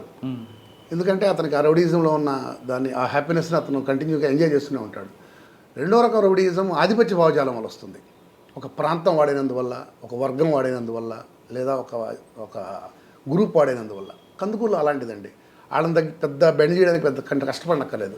పోలీస్ స్టేషన్ తీసుకొచ్చి కౌన్సిలింగ్ ఇస్తేనో, వాళ్ళ ఇంట్లో వాళ్ళ ముందు గట్టిగా అతన్ని మందలిస్తేనో, లేదా 2 దెబ్బలు వేస్తేనో వాళ్ళు మారిపోయారు రౌడీలు. కానీ శ్రీరామ్ గారు పబ్లిక్లో కొట్టడం ఎక్కువగా చేసేవారని, సోషల్ పనిష్మెంట్ ఎక్కువ ఇచ్చేవారని కందుకూరులో చెప్తుంటారు. అదే సార్, ఆ కాలంలో అలా ఉన్నింది. అది ఇవ్వబట్టే రౌడీజం కంటిన్యూ. అది ఇప్పటికీ మా అక్కడ లోకల్ ప్రజలందరూ అంటారండి, మీ కాంబినేషన్లోనే నరహర గారు మీరు చేసిన కాంబినేషన్ మేము హ్యాపీగా ఉన్నాం. ఇన్ఫాక్ట్ 9 గంటలకు లైట్లు ఆపేసి అందరూ వాయిస్ చేసి ఇంటికి వెళ్ళిపోయేవాళ్ళు. అక్కడ 9 o'clock నైట్ తిరగకూడదు కదా? నైట్ తిరగకూడదట. 9 o'clock మేము వెళ్ళిన తర్వాతే ఇన్ఫాక్ట్ నరహర గారు మాకు ఇచ్చిన అద్భుతమైన దాన్ని ఏమంటారండి, ఆయన సపోర్ట్ చేశారు. సార్ మీకు ఆ ప్రాంతంలో రౌడీలో ట్రబుల్ షూటర్ ఎవరు? నాకు పేర్లు గుర్తులేవండి. నాకు యాక్చువల్గా పేర్లు గుర్తులేవు. దాదాపు 2004 ప్రాంతం అది. కొంతమంది చనిపోయారు, కొంతమంది కోటేశ్వరరావు అని ఎవరో ఉండేవారు, నాకు గుర్తులేదు. కానీ అందరూ మారిపోయారు. ఇప్పుడు వాళ్ళు చదువుకుంటున్నారు, వాళ్ళ పిల్లలు బాగా చదివించారు, ఇప్పుడు బాగానే ఉన్నారండి వాళ్ళందరూ. నేను మళ్ళీ అక్కడ ఇన్స్పెక్టర్గా చేశాను 1.5 year. మళ్ళీ వెళ్ళేసప్పటికి పరిస్థితులన్నీ మారిపోయాయి. సార్ బాలసుబ్రహ్మణ్యం గారు, చారు సిన్హా మేడం, లడ్డా సారు, ఈ టైంలో పీపుల్స్ వారు వాళ్ళు చేసిన ప్లాన్ ఆఫ్ యాక్షన్, మీ అందరి టీం వర్క్ వల్ల అది పూర్తిగా వాష్అవుట్ అయింది. Correct, 100% correct. సరెండర్స్ ఎన్ని ఉంటాయి అందులో అదే టైంలో? యాక్చువల్గానండి మేము అంటే సార్ అప్పుడు వీళ్ళందరూ ఒక ప్లాన్ చేసుకున్నారు. అవును, ఫస్ట్ సరెండర్ చేయడం, వినకపోతే ఇంకొక రకంగా చేయడం అనేది. లేదు యాక్చువల్గా ఫస్ట్ సరెండర్ నేనే చేయించాను ప్రకాశం జిల్లాలో. అతని పేరు ప్రవీణ్, పార్టీ పేరు ప్రవీణ్. అతను ఎన్ఎస్ అంటారు, ఎన్ఎస్ అతని పేరు ఎన్ఎస్, అతను ప్రవీణ్. మీకు అక్కడ చిన్న దళం ఉండేది, నల్లమల దళం అని ఒక చిన్న దళము. ఒక క్యాట్ అని ఉండేది, అందులో ఆ టీంలో మెంబర్ అతను. అతని కుటుంబాన్ని పిలిచి కౌన్సిలింగ్ చేసి అతనితో కంటిన్యూస్గా మాట్లాడించడం వల్ల అతను వచ్చి సరెండర్ అయిపోయాడు. దాని తర్వాత చాలా సరెండర్స్ అని, ముఖ్యంగా సరెండర్స్కి ట్రై చేసాం. సరెండర్స్ ఇన్ఫ్యాక్ట్ ఎన్కౌంటర్స్ కన్నా పవర్ఫుల్ అండి. ఎన్కౌంటర్స్లో మనిషి ప్రాణం పోతుంది, ఎక్స్చేంజ్ ఆఫ్ ఫైర్లో మనిషి ప్రాణం పోతుంది తప్ప సరెండర్ అయితే చాలా పార్టీకి నైతికంగా చాలా దెబ్బతింటుంది పార్టీ. నేను సరెండర్స్కే ట్రై చేస్తాను, మంచి సరెండరే జరిగాయి మా టైంలో. ఆ టైంలోనే సాగర్ అనే వ్యక్తిని అరెస్ట్ చెప్పండి ఒకసారి. సాగర్ అరెస్ట్ చేసామండి 2009-10 ప్రాంతంలో అనుకుంటాను. నవీన్ చంద్ ఎస్పీ గారు ఉన్నప్పుడు చేసాము. అరెస్ట్ ఎక్కడెక్కడో చేసాము, నాకు ప్రాంతం గుర్తులేదు, కానీ ఆ ప్రొసీడింగ్స్ అన్ని నేనే రాశాను ఆ రోజు. దాదాపు 20-25 కేసులో ఉన్నాడు ఆయన. ఆయన ఇక్కడే అర్ధవీడు మండలం లక్ష్మీపురం అయింది. అరెస్ట్ అప్పుడు నేను కూడా ఉన్నాను. అరెస్ట్ అయ్యి ఆయన బెయిల్ వచ్చేసింది. సార్ బాలసుబ్రహ్మణ్యం గారు తర్వాత మిగతా పేర్లు చెప్పాము మీకు. ఆ టైంలో పౌర హక్కులకు సంబంధించిన ప్రసాద్ అనే వ్యక్తి మర్డర్ జరుగుతారు, కోబ్రా అనే పేరు మీద. అవునండి. ఆ కోబ్రా నడిపింది ఎవరండి? కోబ్రాకు సంబంధించిన వ్యక్తులు ఏమైనా అరెస్ట్ అయ్యారా? ఈ మధ్య అరెస్ట్ అయ్యారు కదా సార్, వాళ్ళందరూ సింగరాయకొండ పోలీసులు అరెస్ట్ చేశారు. అక్కడ హుస్సేన్ నగర్ పోలీస్ స్టేషన్ ఏదో ఉంది, వాళ్ళని అరెస్ట్ చేశారు. వాళ్ళకి ఏదో వ్యక్తిగత కానీ కక్షలు కొంతమంది పోలీసు అధికారుల సపోర్ట్తోనే అప్పుడు కోబ్రా రెచ్చిపోయిందని వార్తుంది. కానే కాదు, పోలీసులకు సంబంధమే లేదు. ఈ మధ్య కూడా అరెస్ట్ చేశారు. సింగరాయకొండ సి రంగనాథ్ వాళ్ళ హుమయూన్ నగర్ పోలీస్ స్టేషన్లో అరెస్ట్ చేశారు వాళ్ళని తీసుకొని వచ్చి ఈ మధ్య కూడా అరెస్ట్ చేశారు. అంటే అప్పుడు పోలీసులకి పాత్ర ఉండలేదు, కోబ్రాకి సంబంధం లేదు. నిస్సందేహంగా లేదు. ఓకే, తర్వాత ఎక్కడికి వచ్చారు సార్ మీరు? మార్కాపురం నుంచి. మార్కాపూర్ తర్వాత నేను మళ్ళీ ఇద్దరు రెండోసారి చేస్తుందండి, కొంతకాలం చేశాను. తర్వాత చీమకుర్తి పోలీస్ స్టేషన్ చేశాను, తాలూకా పోలీస్ స్టేషన్ చేశాను. సార్ మీరు చీమకుర్తి వరకు వచ్చారు కదా, ఇంచుమించు ప్రకాశం జిల్లా ఈస్ట్ వెస్ట్ అన్ని చుట్టూ వచ్చారు. అవునండి. పబ్లిక్ నేచర్ ఎలాగుంటుంది ఒక్కొక్క ఏరియాకి? ప్రకాశం జిల్లా పబ్లిక్ చాలా మంచి వాళ్ళండి, ఒక్కొక్క ఏరియా కాదు, కొద్దిగా ఎస్పెషలీ ప్రకాశం జిల్లా మీకు తెలుసు కదండి, 3 ప్రాంతాల నుంచి వచ్చింది. కర్నూలు జిల్లా నుంచి మార్కాపూర్ సబ్ డివిజన్, గుంటూరు జిల్లా నుంచి చీరాల సబ్ డివిజన్, నెల్లూరు జిల్లా నుంచి కందుకూరు సబ్ డివిజన్ కలిస్తే ఇది ప్రకాశం జిల్లా అయింది. సో మూడు ప్రాంతాల వ్యక్తులకి 3 స్వభావాలు ఉంటాయి. జనరల్గా గుంటూరు జిల్లా వాళ్ళ స్వభావాన్ని చీరాల వాళ్ళు పోలి ఉంటారు. వాళ్ళ పెళ్ళిళ్ళు, వాళ్ళ సంబంధాలన్నీ అటు గుంటూరు వాళ్ళతోనూ బాపట్ల వాళ్ళతోనూ చేసుకుంటూ ఉంటారు. మా వాళ్ళు మార్కాపూర్ వాళ్ళంతా వాళ్ళ పెళ్లి సంబంధాలన్నీ కర్నూలు జిల్లా కోయిలకుంట్ల వాళ్ళతోనూ, ఆళ్లగడ్డ వాళ్ళతోనూ, ఆత్మకూరు వాళ్ళతోనూ చేసుకుంటూ ఉంటారు. ఈ 3ది కందుకూరు వాళ్ళు, మీకు తెలిసి వాళ్ళకి షాపింగ్ కూడా అటే వెళ్తారు, నెల్లూరుకి కావలికే వెళ్తారు. సో 3 డిఫరెంట్, 3 సమన్వయం చేసుకుంటూ పోవడం కొద్దిగా కష్టమైన విషయమే, బట్ గుడ్. ఓవరాల్గా ప్రకాశం మంచి జిల్లా. ఓకే, ఇక్కడ పోలీస్ క్రిమినల్స్ యాటిట్యూడ్ ఎలాగుంటుందండి? మీరు పబ్లిక్ మంచి ప్రజల గురించి చెప్పారు, వాళ్ళ దగ్గర సంబంధాలు అంత పీస్ఫుల్ అని. క్రిమినల్ యాటిట్యూడ్ 3 ప్రాంతాలు కలిగి ఉంటాయి. క్రైమ్ బేస్ అంతా చీరాల్లోనే ఉంటుందండి. ఇక్కడ ప్రాపర్టీ అఫెండర్స్, ఆస్తి దొంగతనాలు జరగడం కానీ పెద్ద తక్కువ. కందుకూరు ప్రాంతంలో తక్కువ, అండ్ మార్కాపూర్ ఏరియా చాలా తక్కువ ఉంటుంది ప్రాపర్టీ అఫెండర్స్ రిపోర్టింగ్. ఏం చేసినా అక్కడ బాపట్ల ఏరియా, మీ అశోక్ వర్ధన్ మా బ్యాచ్మెంట్ ఉన్నారు, ఆయన ఇప్పుడు దర్శి డిఎస్పీ ఉన్నారు. ఆయన దాన్ని కూలంకుషంగా ఆ సబ్జెక్ట్ ఆయనకు బాగా తెలుసు. అయితే దాని మీద ఆయనకు అథారిటీ ఉందన్నట్టు ఆ దొంగల మీద. మీకు 2 వైపులు ఉన్నారు కదండి, ఒకవైపు సోటుపరు, మరోవైపు కప్పరాలు తిప్ప. ఈ 2 ఎఫెక్ట్ కూడా కనిపిస్తుంటుందా? అవునండి. కప్పరాలు తిప్ప వాళ్ళని నేను కందుకూరు సీగా పనిచేస్తున్నప్పుడు చాలాసార్లు అరెస్ట్ చేశాం, ప్రాపర్టీ అఫెన్స్లు అరెస్ట్ చేశాం. వాళ్ళు రాత్రిపూట రోడ్ల మీదకి వచ్చి ఆగి ఉన్న లారీలు అవన్నీ కొట్టేస్తుంటారు. ఆ హైవే అనుకోనున్న పోలీస్ స్టేషన్స్లో లేదా సర్కిల్స్లో ఉద్యోగం చేసినప్పుడు ఈ మెనెస్ ఖచ్చితంగా ఉంటుంది. ఒక పర్టికులర్ కేసులో హైవే మీద ఒక లారీ ఉంటుంది. ప్రకాష్ అని, జీవి ప్రకాష్ అని పేరు, వాడు మద్రాస్ క్రిమినల్. అతని ఎమో ఏమిటంటే అతను ఒక కస్టమైజ్డ్ వెహికల్ తయారు చేసుకున్నాడు. ఆ వెహికల్లోకి ముందు ఓపెనింగ్ ఉంటుంది, డ్రైవర్ కూర్చునే సీట్కి ముందు ఓపెన్గా ఉంటుంది. అతను ఒక బండి వెనకాల, ఆగున్న బండి వెనకాల ఈ బండి పెట్టేసుకొని దాంట్లో సామాన్లన్నీ దీంట్లో ముందు నుంచి వేసేసుకుంటాడు. అలాగా మాకు 8-9 లక్షల రూపాయల మెడిసిన్స్ పోయినాయి కరోనా టైంలో. చాలా ఇంపార్టెంట్ మెడిసిన్స్, కరోనా నడుస్తుంది. డోలో అండి, మీకు తెలుసు. ఆ డోలో మెడిసిన్ పోయింది. ఎస్పీ మేడం గారు కొత్తగా వచ్చారు, అమిత్ మేడం గర్గ్ మేడం గారు, మెలికా గర్గ్ మేడం గారు సిఏ గారు ఇది డిటెక్ట్ చేయాలి మనము అంతలో మల్లికార్జున్ నాకు మంచి అసైన్ వాడు గుడ్లూరులో. మల్లికార్జున్ లిమిట్స్లో జరిగింది అది. మల్లికార్జున్ చాలా కష్టపడ్డాడు ఆ అబ్బాయి. అది పోయింది 8-9 లక్షలైనా ఆ అబ్బాయి దాదాపు ₹1,00,000 ఖర్చు పెట్టుకొని, మేము చెన్నైలో, నేను కూడా వెళ్ళాను అప్పుడు, చెన్నైలో 15 days ఉన్నాము. మాకున్న సమస్తమైన ఇన్ఫార్మల్, ఆ లోకల్ డీసీపీస్, క్రైమ్ డీసీపీస్ వాళ్ళు ఇచ్చిన సమాచారం మేరకి అది చాలా తమాషాగా జరిగిందండి. ఆ బండి నంబర్ మేము టోల్ గేట్ మీదే ఆధారపడ్డాం. వీడు తీసుకెళ్ళిపోయిన బండి టోల్ గేట్లో రికార్డ్ అయింది. ఆ రోజు ఆ పర్టికులర్ టైంలో ఊహించాం ఎన్ని బండ్లు పోయి ఉంటాయి, 6-7 బండ్లు. ఆ 6-7 బండ్లో అన్ని రూల్డ్ అవుట్ అయ్యి, ఒక్క బండి మటుకు టువర్డ్స్ మెడ్రాస్ వెళ్ళిపోయింది. ఈ బండి మళ్ళీ వస్తుందేమో చూడండి అని చెప్పి టోల్ గేట్స్ అంతా చెప్పి పెట్టాం. కరెక్ట్గా 15 రోజుల తర్వాత మళ్ళీ అతను నరేంద్రకి అదే బండిలో వేసుకొని వచ్చాడు ఆ టోల్ గేట్ దగ్గర. ఆ టోల్ గేట్ దగ్గర అతను పట్టుకుంటే దాన్ని టోల్ గేట్ని గుద్దేసి పారిపోయాడు. తర్వాత మరో ఇన్ఫార్మర్ మాకు ఫోన్ చేసి, సార్ పలానా చోట ఉన్నాడు, మళ్ళీ వచ్చాడు అఫెన్స్కి, అంటే లారీ రిపేర్కి వచ్చాడు అన్నప్పుడు అతను పట్టుకొని వచ్చాం. అట్లా హైవే పక్కన ఉన్న పోలీస్ స్టేషన్స్లో ఈ మెనెస్ ఉంటుంది. సార్ మీరు చెప్పిన కేసు ఇన్వెస్టిగేషన్ చాలా సింపుల్గా చెప్పారు. అవునండి. కానీ అది 3 రాష్ట్రాలకు సంబంధించిన కేసు అయింది. అవును. జరిగింది ఆంధ్రప్రదేశ్. అవును. మీరు పట్టుకుంది చెన్నై. అవును. మీకు లీడ్ వచ్చింది తెలంగాణ. ఎస్, అవునండి. చెప్పండి ఒకసారి. అవును. ఈ అబ్బాయి ప్రకాష్ ఏం చేస్తా అంటే లారీలు కొనడానికి వెళ్ళాడు. ఒక లారీ మేము సీజ్ చేసాం. అతను రెండోసారి నేరం చేయడానికి వచ్చినప్పుడు టోల్గేట్ వాళ్ళు అప్రమత్తతతో మమ్మల్ని మా వాళ్ళకి చెప్పారు. మా మల్లికార్జున ఎస్ఐ తరుముకుంటే అతను లారీ వదిలిపెట్టిపోయాడు. అతను నేరం చేయాలంటే మళ్ళీ ఆ కస్టమైజ్డ్ లారీ కావాలి. దానికి మళ్ళీ సెపరేట్ అరేంజ్మెంట్స్ ఆ ముందు అక్కడ అన్ని వైపుల నుంచి ఓపెన్ అవుతాడు కదా లారీ. అవును, అన్ని వైపులా ఓపెన్ అయ్యేలాగా కస్టమైజ్గా చేయించుకున్నాడు అతను. అలా చేయించుకోవడానికి అతను హైదరాబాద్ వెళ్ళాడు. ఆల్రెడీ అక్కడ మన ఇన్ఫార్మర్ని, మన కందుకూరు రూరల్ ఎస్ఐ గారు ఒక ఇన్ఫార్మర్ పెట్టుకున్నాడు అక్కడ. ఈ లారీలు ఇట్లా తయారు చేస్తారు లారీల దగ్గర. వాళ్ళు సార్ వీడు వచ్చాడు అని చెప్పడంతో అతన్ని తీసుకొచ్చి అరెస్ట్ చేయడం జరిగింది. Property as it is intact చేశాము. ఎస్పీ గారు కూడా, ఐజీ గారు కూడా మంచి మెచ్చుకుని చాలా ఎస్ఐస్ చాలా కష్టపడ్డారు. ఎస్పెషల్లీ మా మల్లికార్జున్ చాలా కష్టపడ్డాడు దాంట్లో. ఆ కేసులో చెన్నైలో ఆయనకు ఒక కీప్ ఉంటుంది. అవునండి. ఆ కీప్ ఇచ్చిన సమాచారం ఏంటంటే ఆమె సమాచారం ఇవ్వలేదు, కానీ చాలా విషయాలే చెప్పింది. అతని గురించి ఆమెకు తెలియదు. అతను ఏం చేస్తాడో ఆమెకు తెలియదు. ఆమె దాదాపు ఆమెకు హ్యాండిక్యాప్డ్. ఆమెను గట్టిగా ఇంటరాగేట్ చేశాము. ఆమె అతని గురించి చెప్పింది, అతని లైఫ్ స్టైల్, అతను ఎక్కడెక్కడ ఉంటాడు అని చెప్పాడు. అతను అంత చేసిన డబ్బులన్నీ అతను ప్రాస్టిట్యూషన్ ఖర్చు పెడుతుంటాడు, గుర్రం రేసులు ఖర్చు పెడుతుంటాడు ఆ ప్రకాష్ అనే అతను. అలానే మా కందుకూరులో ఇంకొక పెద్ద డెకాయిటీ జరిగింది. ఒక జ్యువెలరీ షాప్ ఓనర్ జ్యువెలరీ కొనుక్కోవడం కోసం 50 lakhs తీసుకొని వెళ్తూ ఉంటాడు. పోలీస్ డ్రెస్లో కొంతమంది అతన్ని ఆపి, అలా ఇన్నోవా కార్ ఆపి ఆ 50 lakhs తీసుకుని వెళ్ళిపోతారు. డీఎస్పీ ఆఫీస్కి రండి అని చెప్పి వెళ్ళిపోతారు. వీళ్ళు డీఎస్పీ ఆఫీస్కి వెళ్తే అక్కడ ఎవరో ఉండరు. సో ఇట్స్ ఒక క్లియర్ కేస్ ఆఫ్ డెకాయిటీ. ఇది జరిగి ఇంతకుముందు నేను చెప్పిన కేసు జరిగి అది ఇన్వెస్టిగేషన్ కంప్లీట్ కాకముందే ఇది వచ్చి పడింది మీద. ఎందుకంటే national highway is prone to offences, ఇలాంటి అఫెన్సెస్ జరుగుతూ ఉంటాయి. బట్ మళ్ళీ మా సబ్ ఇన్స్పెక్టర్స్ మల్లికార్జున్ అనే అబ్బాయి, విశ్వనాథ్ రెడ్డి అని మరొక అబ్బాయి ఉండేవాడు అక్కడ లోపాడులో. వీళ్ళిద్దరూ 24 hours డిటెక్ట్ అయిందండి. 48 లక్షలు ఇంటాక్ట్. ఎలా దొరికింది లీడ్? ఎక్కడ వచ్చింది అది? లీడ్ ఎలా వచ్చిందంటే ఈ వీళ్ళలో ఎవరైతే విక్టిమ్స్ ఉన్నారో కారులో ఇన్నోవా వాళ్ళు, అందులో ఒకడు కాస్త ఆ బండి నెంబర్ చూడగలిగాడు. వాళ్ళు వచ్చిన బండి, వాళ్ళు ఒక బండిలో ఇన్నోవాలో వచ్చారు. ఆ వచ్చిన బండి నెంబర్ గుర్తుపెట్టుకున్నాడు లక్కీగా. గుర్తుపెట్టి ఇది వారం రోజులతో అది రిపోర్ట్ అయింది. జరిగింది సండే అనుకుంటే, సాటర్డే తర్వాత ఎప్పుడో రిపోర్ట్ అయింది. ఎందుకంటే అంత ఆపారు? పోలీసులే అనుకున్నారు, వాళ్ళు చేసింది పోలీసులే అనుకున్నారు. సో తర్వాత ఆ నెంబర్ ఆ కుర్రాడికి ఆ వారం రోజులు గుర్తుండడం మాకు కలిసి వచ్చింది. ఆ నెంబర్ ఎవరిదా అని చెప్పి టోల్ గేట్స్ అని చెక్ చేసుకుంటూ ఉంటే అది కడప జిల్లా మీదుగా టోల్ గేట్స్ మన బింజమూరు మీదుగా కడప జిల్లాలోకి ఎంటర్ అయింది. సో అది ఇంకా అక్కడి నుంచి వేరుగా వెహికల్ దగ్గర పోతే పట్టుకుంటే ఒక కానిస్టేబుల్ ఉన్నాడు దీంట్లో. అట్లూరు పోలీస్ స్టేషన్ అని ఉంది అక్కడ ప్రొద్దుటూరు దగ్గర.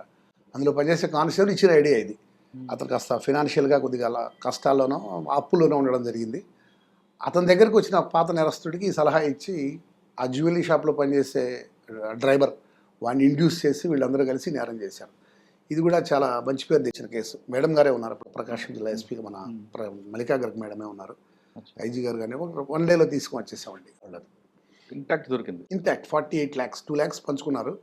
మిగిలిన పంపకాల కోసం రెడీగా పెట్టుకున్నారు.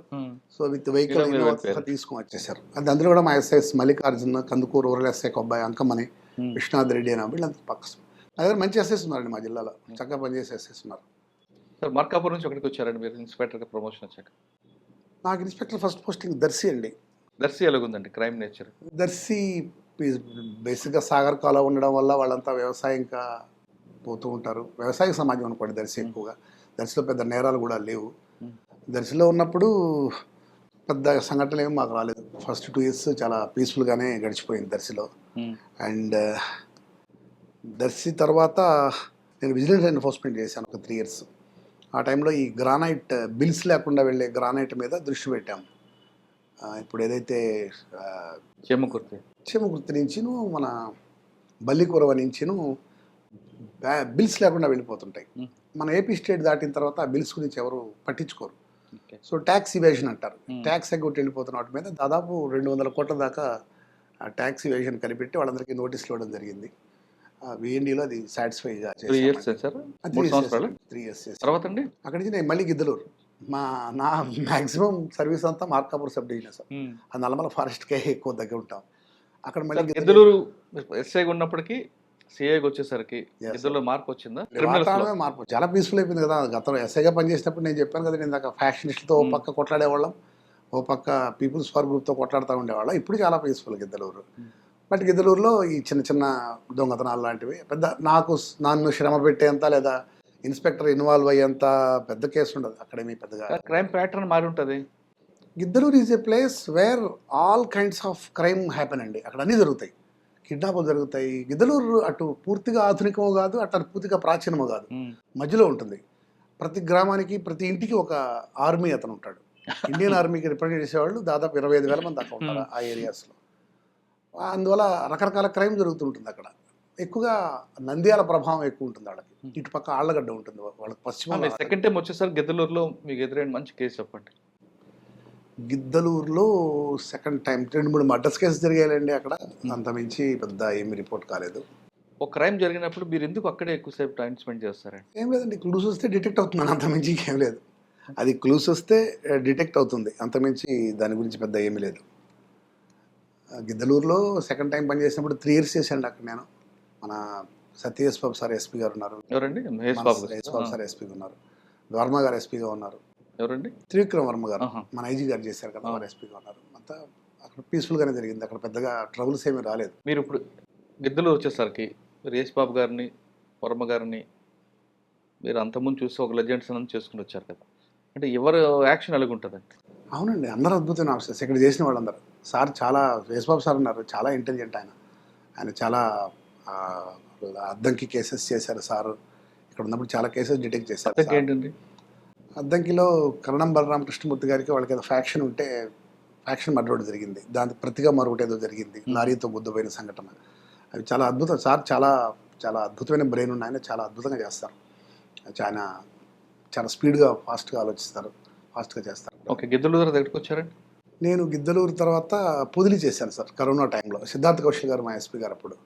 పొదిల్లో ఉన్నప్పుడు మంచి కేసెస్ వచ్చాయండి. యాక్చువల్గా ఒక నైజీరియన్ ఫ్రాడ్ జరిగింది.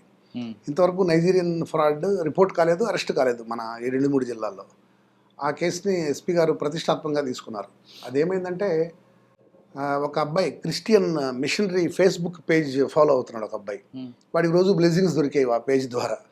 ఒకసారి చిన్న ఇండ్యూస్మెంట్ ఇచ్చారు అతనికి, మేము ఒక ఇండియాకు వస్తున్నాము, ఒక పెద్ద చర్చ్ కడుతున్నాము, ఆ చర్చిలో నీకు పార్ట్నర్షిప్ ఇస్తాము లేదా జాబ్ ఇస్తాము అని చెప్పి.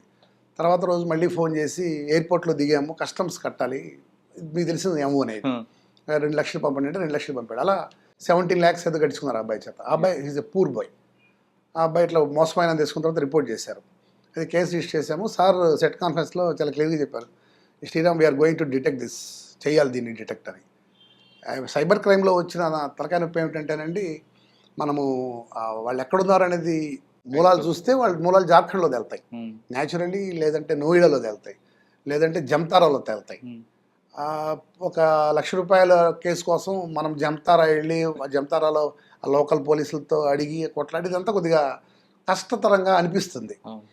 బట్ ఈ పర్టికులర్ కేసులో కౌశల్ గారు వదిలిపెట్టలేదు. Sriram we have to do it అన్నారు.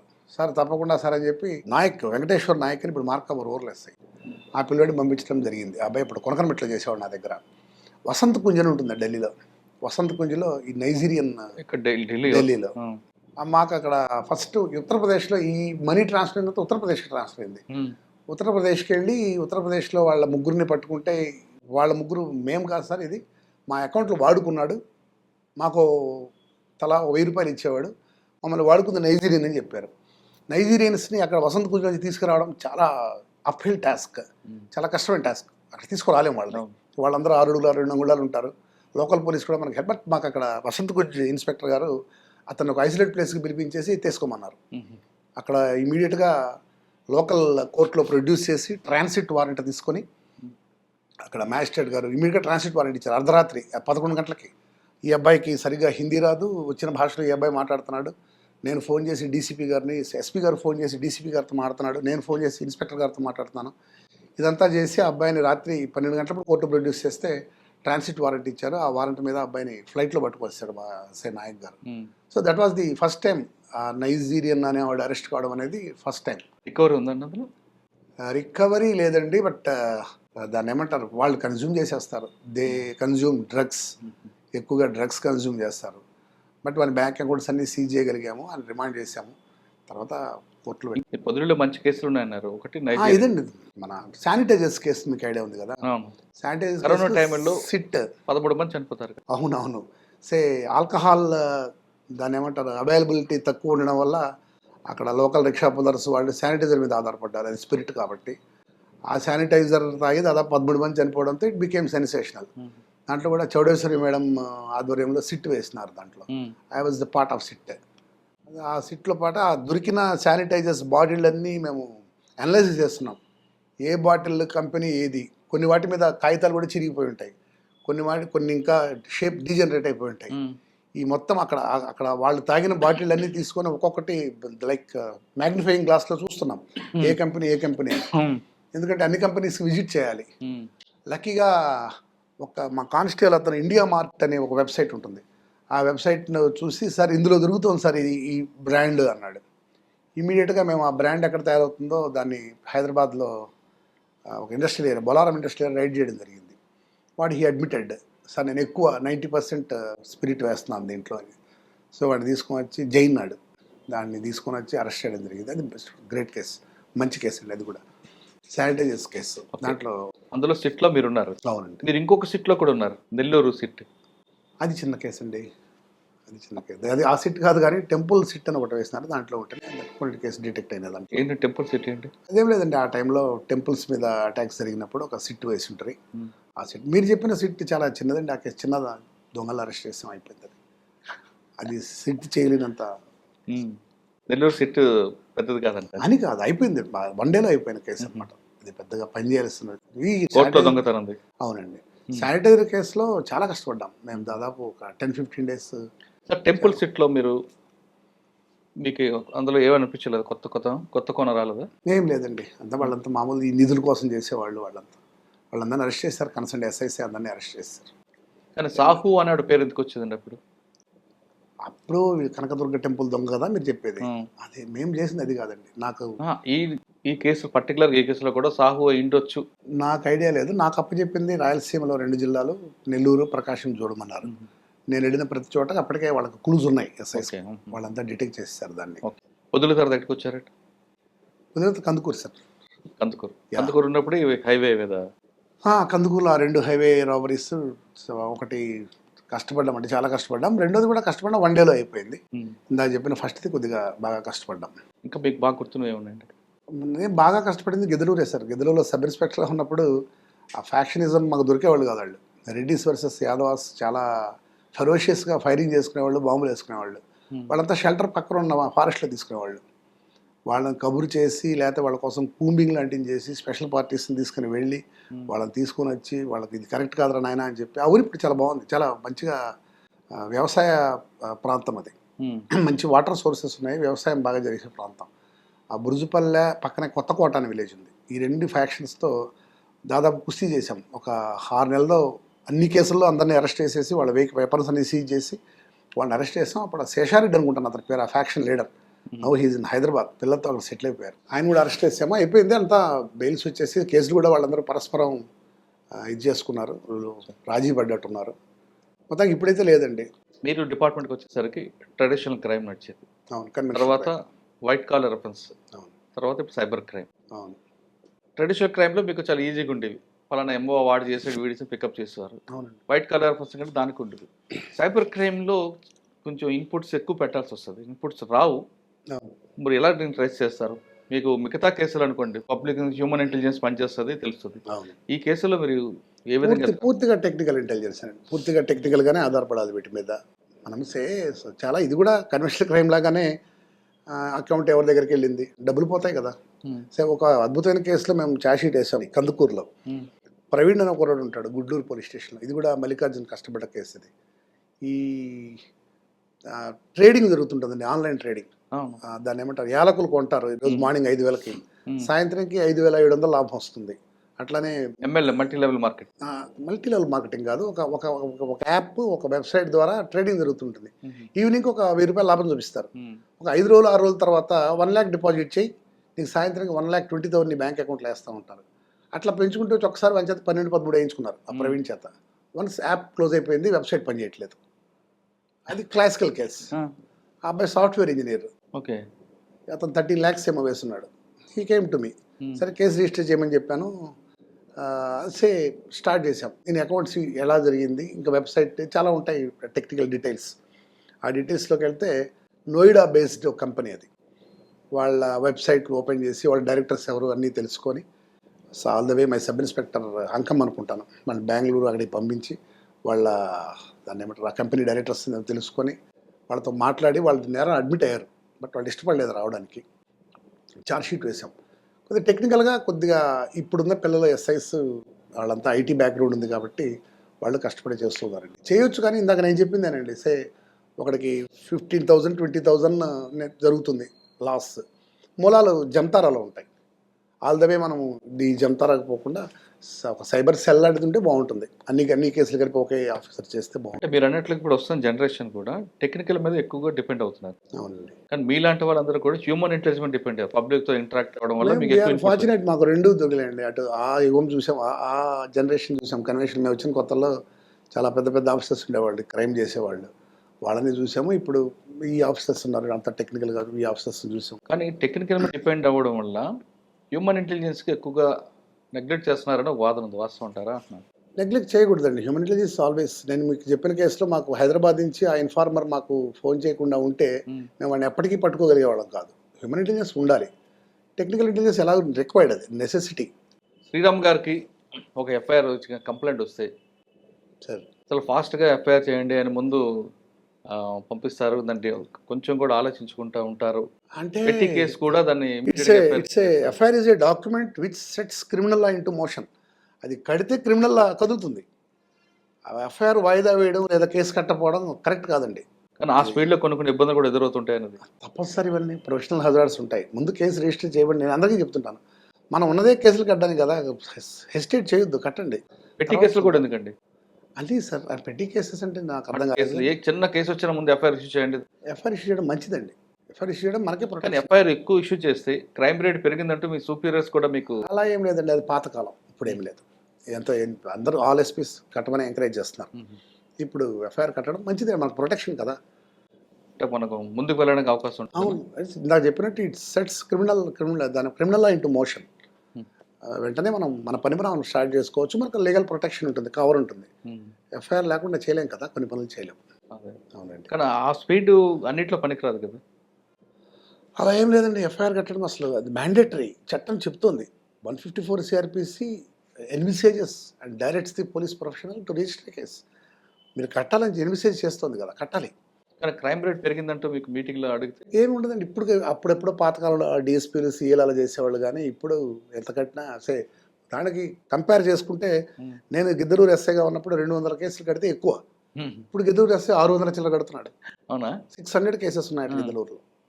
అంటే క్రైమ్ రేట్ పెరిగింది అనుకోవాలా, లేదా అన్ని విషయాల్లో కూడా ఫ్రీ రిజిస్ట్రేషన్ ఆఫ్ ఎఫ్ఐఆర్ చక్కగా కడుతున్నారు. నేను తాలూకా ఎస్ఐ చేస్తున్నప్పుడు 600 కేసులు ఉండేవి. ఇప్పుడు దాదాపు 1200 1400 కేసులు వస్తున్నాయి. క్రైమ్ రేట్ పెరగడానికి కారణం ఏమనుకోవచ్చండి? జనాభా పెరుగుతుంది సార్. జనాభా పెరిగితే క్రైమ్ పెరుగుతుందా? న్యాచురల్లీ కదా సార్. పబ్లిక్ పెరుగుతుంది, హ్యాబిటేషన్స్ పెరుగుతున్నాయి, శివారు ప్రాంతాలు బాగా ఎక్కువ అవుతున్నాయి. హ్యాబిటేషన్స్ ఎక్కువ అయ్యే కొద్దీ జరుగుతుంది కదా సార్ క్రైమ్. సహజం అది.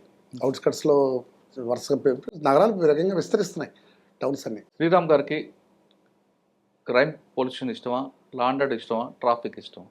అలా ఏం లేదండి. ట్రాఫిక్ నేను అసలు చేయలేదు, కానీ లా అండ్ ఆర్డరే. ఎవరికైనా లా అండ్ ఆర్డర్ బాగుంటుంది కదండి. కొట్టడం ఇష్టం కదా బాగా మీకు?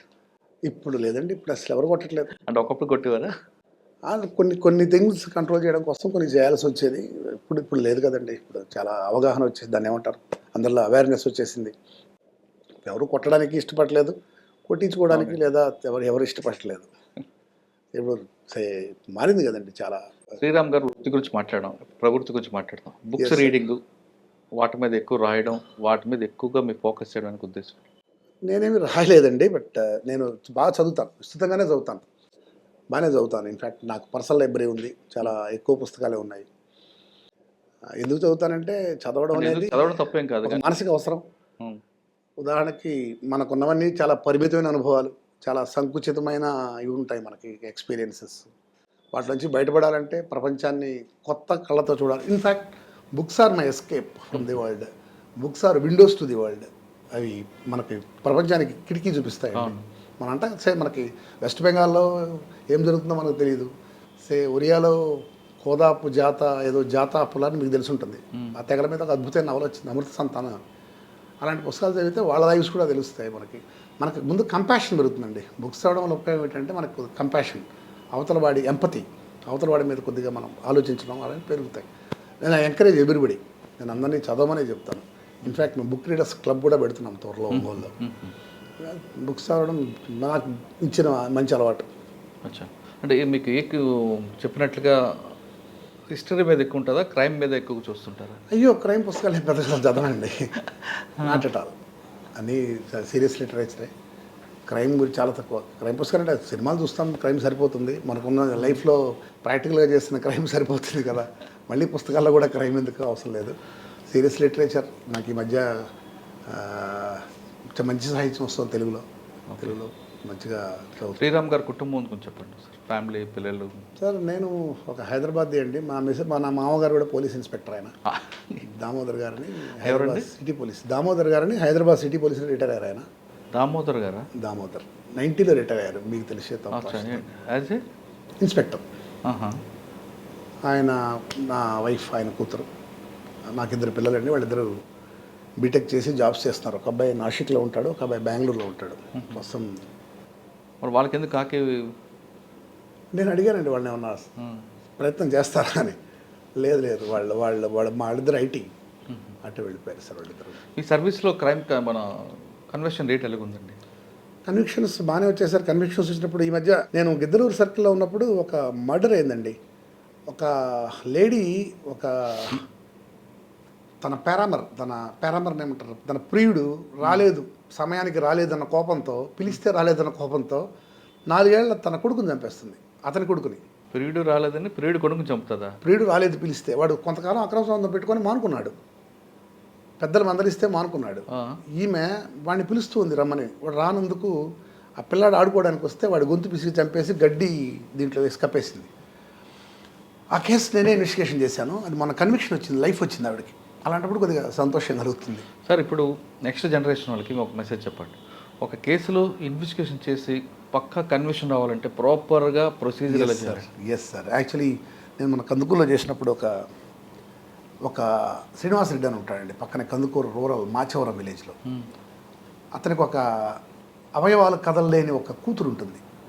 ఆమె పాపం చిన్నప్పటి నుంచి శారీరకంగా అశక్తురాలు, మంచం మీదే అన్నీ చేసుకుంటూ ఉంటుంది. ఆమె నాకు వాడికి అవుట్ ఆఫ్ ఫస్ట్రేషన్ తాగి వచ్చేసి ఆ అమ్మాయి మీద పైనుంచి పెట్రోల్ పోసి కాల్చేశాడు. అడ్డం వచ్చిన భార్య మీద కూడా పెట్రోల్ పోసాడు. ఆల్మోస్ట్ ఆమె కూడా చనిపోయినంత అయింది. అది చాలా చక్కటి కేసు. మేడం గారు, ఎస్పీ గారు, దీన్ని మన మెలికా గారికి ఎస్పీ మేడం ఉన్నారు, చేసేవాడి ఈ కేసుకు మన కన్విక్షన్ ఇచ్చింది, అతనికి లైఫ్ పడింది. అలాంటప్పుడు కొద్దిగా సంతోషం. ఆ కేసులో కన్విక్షన్ రావడానికి మీరు ఇన్వెస్టిగేషన్ లైన్ ఆ చైన్ తెగిపోకుండా ఎక్కడెక్కడ మీరు తీసుకొచ్చారు? మీరు చెప్పిన 2 కేసులు చెప్పారు. ప్రియుడు రాలేదని ప్రియుడు కొడుకుని చంపింది. ఆ కేసులో మీరు ఇన్వెస్టిగేషన్లో క్లూస్ ఎలాగ ఎస్టాబ్లిష్ చేసుకెళ్లారు? ఆ చైన్ ఆఫ్ లింక్ తెక్కకుండా ఎలా చేశారు? ఇప్పుడు నాకు జ్ఞాపకం లేదు, కానీ ఆ కేసులో ఆమె దగ్గర నుంచి ఆ పిల్లవాడు ఎవరు ఉన్నారు? అవునండి, ఎవిడెన్స్ లేదు దాంట్లో. బట్ ఇంక్రిమినేటింగ్ మెటీరియల్ అంటారు కదా, ఆ మెటీరియల్ కొద్దిగా దొరికింది. ఎవిడెన్స్ లింక్ చేసుకుని వెళ్ళుంటారు. ప్లస్ ఆమె దగ్గర కదా ఇంక్రిమినేటింగ్ మెటీరియల్. ఆ పిల్లాడిని చంపిన తర్వాత వాని గోళీలు దాచిపెట్టింది ఆమె. ఆ పిల్లాడి గోళీలు ఆడుకుంటానికి వెళ్ళాడు, అక్కడ పడేసాడు, చంపింది, ఆ గోళీలు దాచిపెట్టింది. అట్లనే మన చెప్పులు, ఆ పిల్లాడి చెప్పులు కూడా తీసి ఆమె ఇంట్లోనే ఒక చోట పెట్టింది. ఇలాంటి ఇంక్రిమినేటింగ్ మెటీరియల్ దొరికింది. సర్కామ్షియల్ ఎవిడెన్స్ కూడా ఆనరబుల్ కోర్టు నమ్మారు. దాంట్లో ఆవిడకి లైఫ్ పడింది. రెండో కేసులో అది పబ్లిక్ అందరూ చూస్తున్నారండి, చక్కగా సాక్ష్యాలు చెప్పారు. సాయంత్రం 8 గంటలప్పుడు కూతురు మీద పెట్రోల్ పోసాడు అతను. మేడం గారు కూడా మెచ్చుకున్నారు. బట్ బై ద టైం మేము కందుకూరుకి నెల్లూరు జిల్లాకి వెళ్ళిపోవడంతో అది నెల్లూరు జిల్లాకి వెళ్ళింది క్రెడిట్. అది యాక్చువల్లీ ప్రకాశం జిల్లాలో ఉన్నప్పుడు చేసి. నెక్స్ట్ జనరేషన్కి నేను ఇందాక నుంచి అదే రిపీట్ అడుగుతున్నాను సార్. కేసులో కన్విక్షన్ రావాలంటే సాధారణంగా ఛార్జ్షీట్ వేసేటప్పుడు ఆ ఆఫీసర్ ఉంటారు, తర్వాత ఛార్జ్షీట్ వేసిన తర్వాత ట్రయల్ స్టార్ట్ అయినప్పుడు ఆఫీసర్ పక్కకి వెళ్ళిపోతారు, ట్రాన్స్ఫర్ అవడం అవుతుంటాయి. కానీ మీరు ట్రాన్స్ఫర్ అయిన తర్వాత కూడా కోర్ట్ కానిస్టేబుల్ మానిటరింగ్ చేసుకుంటూ వెళ్ళబట్టే ఆ కేసు కన్విక్షన్ వచ్చి ఉంటుంది. చెప్పిన 2 కేసులు. ఇప్పుడున్న ఆఫీసర్లు ఏ విధంగా ప్రొసీజర్కి వెళ్ళాలి, ప్రాపర్ ఇన్వెస్టిగేషన్ ఎలా చేస్తే కన్విక్షన్ వస్తుంది? కన్విక్షన్ రాకపోతే కేసులు వేస్ట్ అనేది. కేసులు వేస్ట్ అని చెప్పలేము సార్. కన్విక్షన్ వస్తే ఒక రకమైన సాటిస్ఫాక్షన్ ఉంటుంది మనం చేసిన కేసులో అని. ఇన్వెస్టిగేషన్ అందరూ అది పోలీస్ మాన్యువల్ ప్రకారం చేయాల్సిందే ఇన్వెస్టిగేషన్. అందరూ దానికి స్పెషలిస్టులు ఏమీ ఉండరండి. చిత్తశుద్ధితో మనకున్న ప్రొవిజన్స్, సిఆర్పిసిలో ఉన్న ప్రొవిజన్స్ ఫాలో అవుతూ చక్కగా ఇన్వెస్టిగేషన్ చేస్తే కన్విక్షన్ వచ్చే అవకాశం ఉంటుంది. మనకు సాక్షులు కూడా రేపు ట్రయల్ స్టార్ట్ అయినప్పుడు ఐఓ అక్కడ లేనప్పుడు ఏం చేయాలండి? ట్రయల్ టైంలో ఐఓ అక్కడ ఉండడం సాధ్యం కాదని అన్నిసార్లు. బట్ కన్సర్న్ ఎవరైతే ఆ టైంలో ఉంటారో వారు వెళ్ళి బ్రీఫ్ చేయాలి. అది కొంతమంది చేస్తారు, కొంతమంది చేయాలి, సీరియస్గా చేయాలి దాన్ని. అది కొంతమంది పాత్ర చాలా ఇంపార్టెంట్. ఆ ఏరియా సబ్ ఇన్స్పెక్టర్ గారు వెళ్ళి వాళ్ళతో కూర్చొని బ్రీఫ్ చేస్తే మోటివేట్ చేయాలి ముందు. ఎందుకంటే ట్రయల్కిను రిపోర్టింగ్ ఆఫ్ కేసుకి మధ్య టైం చాలా గ్యాప్ ఉంటుంది. అవును. 1.5 years to 2 years పడుతుంది, కొన్నిసార్లు 3 సంవత్సరాలు కూడా పడుతుంది. అక్కడ ఎవరైతే ఇన్వాల్వ్ అయిన సాక్షులు ఉంటారో వాళ్ళు దాన్ని మర్చిపోయే అవకాశం కూడా ఉంటుంది. ఏం జరిగిందో కూడా ఆసక్తి పోతుంది. పైగా అవును. కొంతమంది రాజీ పడే అవకాశం కూడా ఉంటుంది. అందువల్లే కదా షెడ్యూల్స్ పెట్టి త్వరగా చేస్తారు స్పీడీ ట్రయల్స్ కొన్ని కేసెస్లో, ఈ ఉమెన్ రిలేటెడ్ కేసెస్లో. అయితే ఎవరైతే ఐఓ ఉన్నాడో లేదా ఆ టైంలో ఎవరైతే ఎస్హెచ్ఓ ఉంటాడో అతను మోటివేట్ చేయాలి వాళ్ళని మోటివేట్ చేసి వాళ్ళకి చక్కగా బ్రీఫ్ చేసి కోర్టులో ప్రజెంట్ చేయగలిగి ఉండాలి. అంటే మరి మంచి కన్విక్షన్ వచ్చే సార్ మీ సర్వీస్లో యా సార్. ఒక ప్రాపర్గా వెళ్ళారు కాబట్టి కన్విక్షన్ అనేది కనిపిస్తుంది. మీరు కరెక్ట్గా వెళ్ళిన తర్వాత అక్యూట్ వెళ్ళిన కేసులు ఉన్నాయా? ఉంటాయి సార్, చాలా ఉంటాయి. ఇది ఒకటి చెప్పగలరా? అది కూడా మొన్న ఈ మధ్య జరిగిందండి. మీరు బాగా ఎఫర్ట్ పెట్టారు కానీ అక్యూటల్ అయి ఉంటుంది. అంటే అక్యూటల్కి చాలా రీజన్స్ ఉంటాయి సార్, చాలా ఉంటాయి. ఒకటి చెప్పండి. ఐ కెనాట్ నేమ్ 1 or 2 కానీ 1, 2 చెప్పలేము. ఈ మధ్య ఒక రేప్ జరిగిందండి. ఆ రేప్ కేసులో నేను ఆల్మోస్ట్ వాడికి కన్విక్షన్ అవుతుంది అనుకున్నాను. లాస్ట్ మినిట్లో హాస్టల్ అయ్యారు వాళ్ళు. ఎవరు కంప్లైంట్ హాస్టల్? అందరూ హాస్టల్ అయ్యారు. మీరేం చేస్తారు? ఊరి దాన్ని బట్టి, దాన్ని ఏమంటారు, ఊళ్ళో పరిస్థితులు బట్టి అలా జరుగుతుంది. దానికి పోలీస్ ఫెయిల్యూర్ కాదు కదా. పోలీస్ ఫెయిల్యూర్ ఉంది చెప్పండి. పోలీస్ ఫెయిల్యూర్ అంటూ ఏమీ ఉండదండి. పోలీసులు అంటే కావాలని చేయరు, కొన్ని ఇష్యూస్ జరుగుతున్నప్పుడు అవుతుంటాయి. పోలీసులు ప్రాపర్గానే చెప్తారు, ఎవిడెన్స్ కూడా చక్కగా రిపోర్ట్ చేస్తారు. ఏదైనా కొన్ని చోట్ల ఏదైనా ఎవిడెన్స్ కలెక్ట్ చేయడంలో కొద్దిగా ఇవి ఉంటే ఉండొచ్చు కావచ్చు. ఓకే సార్, ఫైనల్గా చెప్పండి. ఇప్పుడు నెక్స్ట్ తరంలో ఓకే పోలీస్ డిపార్ట్మెంట్ రావాలనుకున్న వాళ్ళకి మీరు ఇచ్చే మెసేజ్. ఓకే ఈ డిపార్ట్మెంట్లో రావాలనుకున్న 2 రకాలు ఉంటారు. ఒకరు పోలీసు వాళ్ళు కాకి యూనిఫామ్ వేసుకుంటే డబ్బులు వస్తాయి, పవర్ చూపించవచ్చు, మజిల్ పవర్ చూపించవచ్చు, ఓకే ఏదైనా సాధించవచ్చు అనే భావంతో కొంతమంది అలా అనుకుంటే పొరపాటు, అలా రాకూడదు. మరి కొంతమంది రెండో రకం పబ్లిక్ సర్వీస్ చేయాలి అవునండి అనే వాళ్ళు వస్తుంటారు. అవును. ఈ 2 రకాల్లో ఎవరికి, ఫస్ట్ రకం వాళ్ళకి మీరేమి ఇస్తారు? రెండో రకం అలా ఒక్కొక్కరికి ఒక మెసేజ్ కాదు, కానీ పోలీస్ డిపార్ట్మెంట్కి వచ్చేవాడు కొన్ని ప్రివిలేజెస్ ఉంటాయి, కొన్ని దాన్ని ఏమంటారు సాక్రిఫైస్ చేసుకోవాల్సి ఉంటుంది. ముఖ్యంగా ఫ్యామిలీ లైఫ్ని ఎక్కువ సాక్రిఫైస్ చేసుకోవాల్సి ఉంటుంది. పర్సనల్ టైం కొద్దిగా ఉండదు మనం అటెండ్ కావడానికి. ఉదాహరణకి సినిమా రిలీజ్ అయిన రోజు అక్కడ బందోబస్తు చేస్తుంటారు మన పోలీసులు. చాలామంది ఫస్ట్ డే తన హీరో సినిమాకి హ్యాపీగా వెళ్తే మనం అక్కడ బందోబస్తు చేస్తూ ఉంటాం. అట్లానే ఒక టెంపుల్, ఈరోజు ఫ్యామిలీతో గుడికి వెళ్ళాలనుకున్నప్పుడు మనకు అక్కడ బందోబస్తు ఉంటుంది, అక్కడ లా అండ్ ఆర్డర్ చూసుకోవాల్సి ఉంటుంది మనం. సో కొన్ని త్యాగం చేయాలి. అట్ ద సేమ్ టైం మనకు అట్మోస్ట్ సాటిస్ఫాక్షన్ వచ్చేది ఉంటుందండి పోలీసులో. ఇన్స్టెంట్ హెల్ప్ కదండి. పోలీస్ స్టేషన్కి ఎవరు వస్తారు? నేను అందరికీ మా సబ్ ఇన్స్పెక్టర్స్కి అదే చెప్తుంటాను. నీ దగ్గరకు వచ్చినవాడు ఎవడొస్తాడు? లాభాల్లో ఉన్నవాడు, లేదంటే సంతోషంలో మెర్రీలో ఉన్నవాడు, సుఖంలో ఉన్నవాడు నీ దగ్గర రాడరా బాబు. నీ దగ్గరకు వచ్చేదే డిస్ట్రెస్లో ఉన్నాడు, కష్టాల్లో ఉన్నాడు. మేక్ హిమ్ టు సిట్, ఒక 2 నిమిషాలు కూర్చోమని చెప్పు, ఒక గ్లాస్ మంచినీళ్ళు ఇవ్వు, నీ సమస్య ఏందో నువ్వు కనుక్కోండి. వాడితో మాట్లాడితే 50% వాడు హ్యాపీ ఫీల్ అవుతాడు, ఆ వచ్చిన మనిషి హ్యాపీ ఫీల్ అవుతాడు. ఎంపతి అంటారు కదా సార్, ఆ ఎంపతి చూపించు వాడి మీద, ఆ సహానుభూతి చూపించు, వాళ్ళు హ్యాపీ ఫీల్ అవుతారు అని చెప్పి. అండ్ మనకు వచ్చిన, ఇందాక నేను చెప్పినట్టు మనకు ఇచ్చిన వరం ఏంటంటే మనం దుష్ట శిక్షణ చేయొచ్చు. ఎవరైతే బ్యాడ్ ఫెలోస్ ఉంటారో సొసైటీలో వాళ్ళని మనం శిక్షించవచ్చు. పోలీస్ డిపార్ట్మెంట్ ఇమీడియట్ రిలీఫ్ అండి. చిన్నది జరిగినా కూడా ఇప్పుడు మన people are looking at police, అన్నిటికీ పోలీస్ వైపే చూస్తున్నారు. ఈ అవకాశాన్ని సద్వినియోగం చేసుకోవాలి. అంతేకాదు మీరు ఇప్పుడు ఇందాక ఇన్స్టెంట్ రిలీఫ్ అన్నారు. మీరున్న టైంలో ఒక ఈవ్ టీజింగ్ కేసు ఒక అమ్మాయి వచ్చింది అనుకోండి సార్, వాడిని పిలిపించి 2 లంబకాయలు కొడితే చాలు అనే భావనలో ఉండేవారు ఒకప్పుడు. అవునండి. ఇప్పుడు అదే ఇప్పుడు ఆ పరిస్థితి చేస్తే ఒప్పుకునే లేరు. ఇప్పుడు మీకు సిస్టమ్ కూడా ఏం చెప్తుంది? మీరు కేసు కట్టండి, కోర్టులో ప్రవేశపెట్టండి, కోర్టు డైరెక్షన్లోనూ వెళ్ళాలంటుంది. కానీ కంప్లైంట్ అంత లాంగ్ దీనికి ఒప్పుకోవట్లేదు. మరి అప్పుడు అటువంటి కేసులు వచ్చినప్పుడు ఏం చేయాలి? మారుతున్న కాలానికి అనుగుణంగా, మారుతున్న చట్టాలకు అనుగుణంగా ప్రతి ఒక్కరూ పోవాల్సిందే. మీరు చెప్పినట్టు వాడిని 2 దెబ్బలు వేస్తేనో లేదా మందలిస్తేనో అంత సరిపోతుంది అనుకుంటే సరిపోతుంది. లేదు, ఇప్పుడు ఆ పరిస్థితి లేదు కదా. లేదండి, మరీ అంత పూర్తిగా ఫెయిల్ అయిపోలేదు పోలీసింగ్, కానీ పోలీసింగ్ చక్కగా నడుస్తుంది. మీరు చెప్పినట్టు కొట్టడం అంటే పాతకాలంలాగా ఈ కొట్టడం లాంటిది ఏమీ లేదు. మందలించడం రెగ్యులర్గా చేస్తున్నాం అండి, పిలిచి కౌన్సిలింగ్ ఇస్తున్నాం, మందలిస్తున్నాం. మీరు చెప్పినట్టు కొట్టడం అనేది తగ్గిందేమో, కానీ కౌన్సిలింగ్ రెగ్యులర్గా ఇస్తాం అలాంటి వాళ్ళకి. దానివల్ల అవతల వాళ్ళు సాటిస్ఫై అయిపోతే it's okay, no issue. Okay, చేస్తున్నాం. అవునా? రైట్. పోలీస్ డిపార్ట్మెంట్ రండి, వచ్చిన వాళ్ళు ఇది భగవంతుడు ఇచ్చిన అదృష్టంగా భావించాలంటున్నారు శ్రీరామ్ గారు.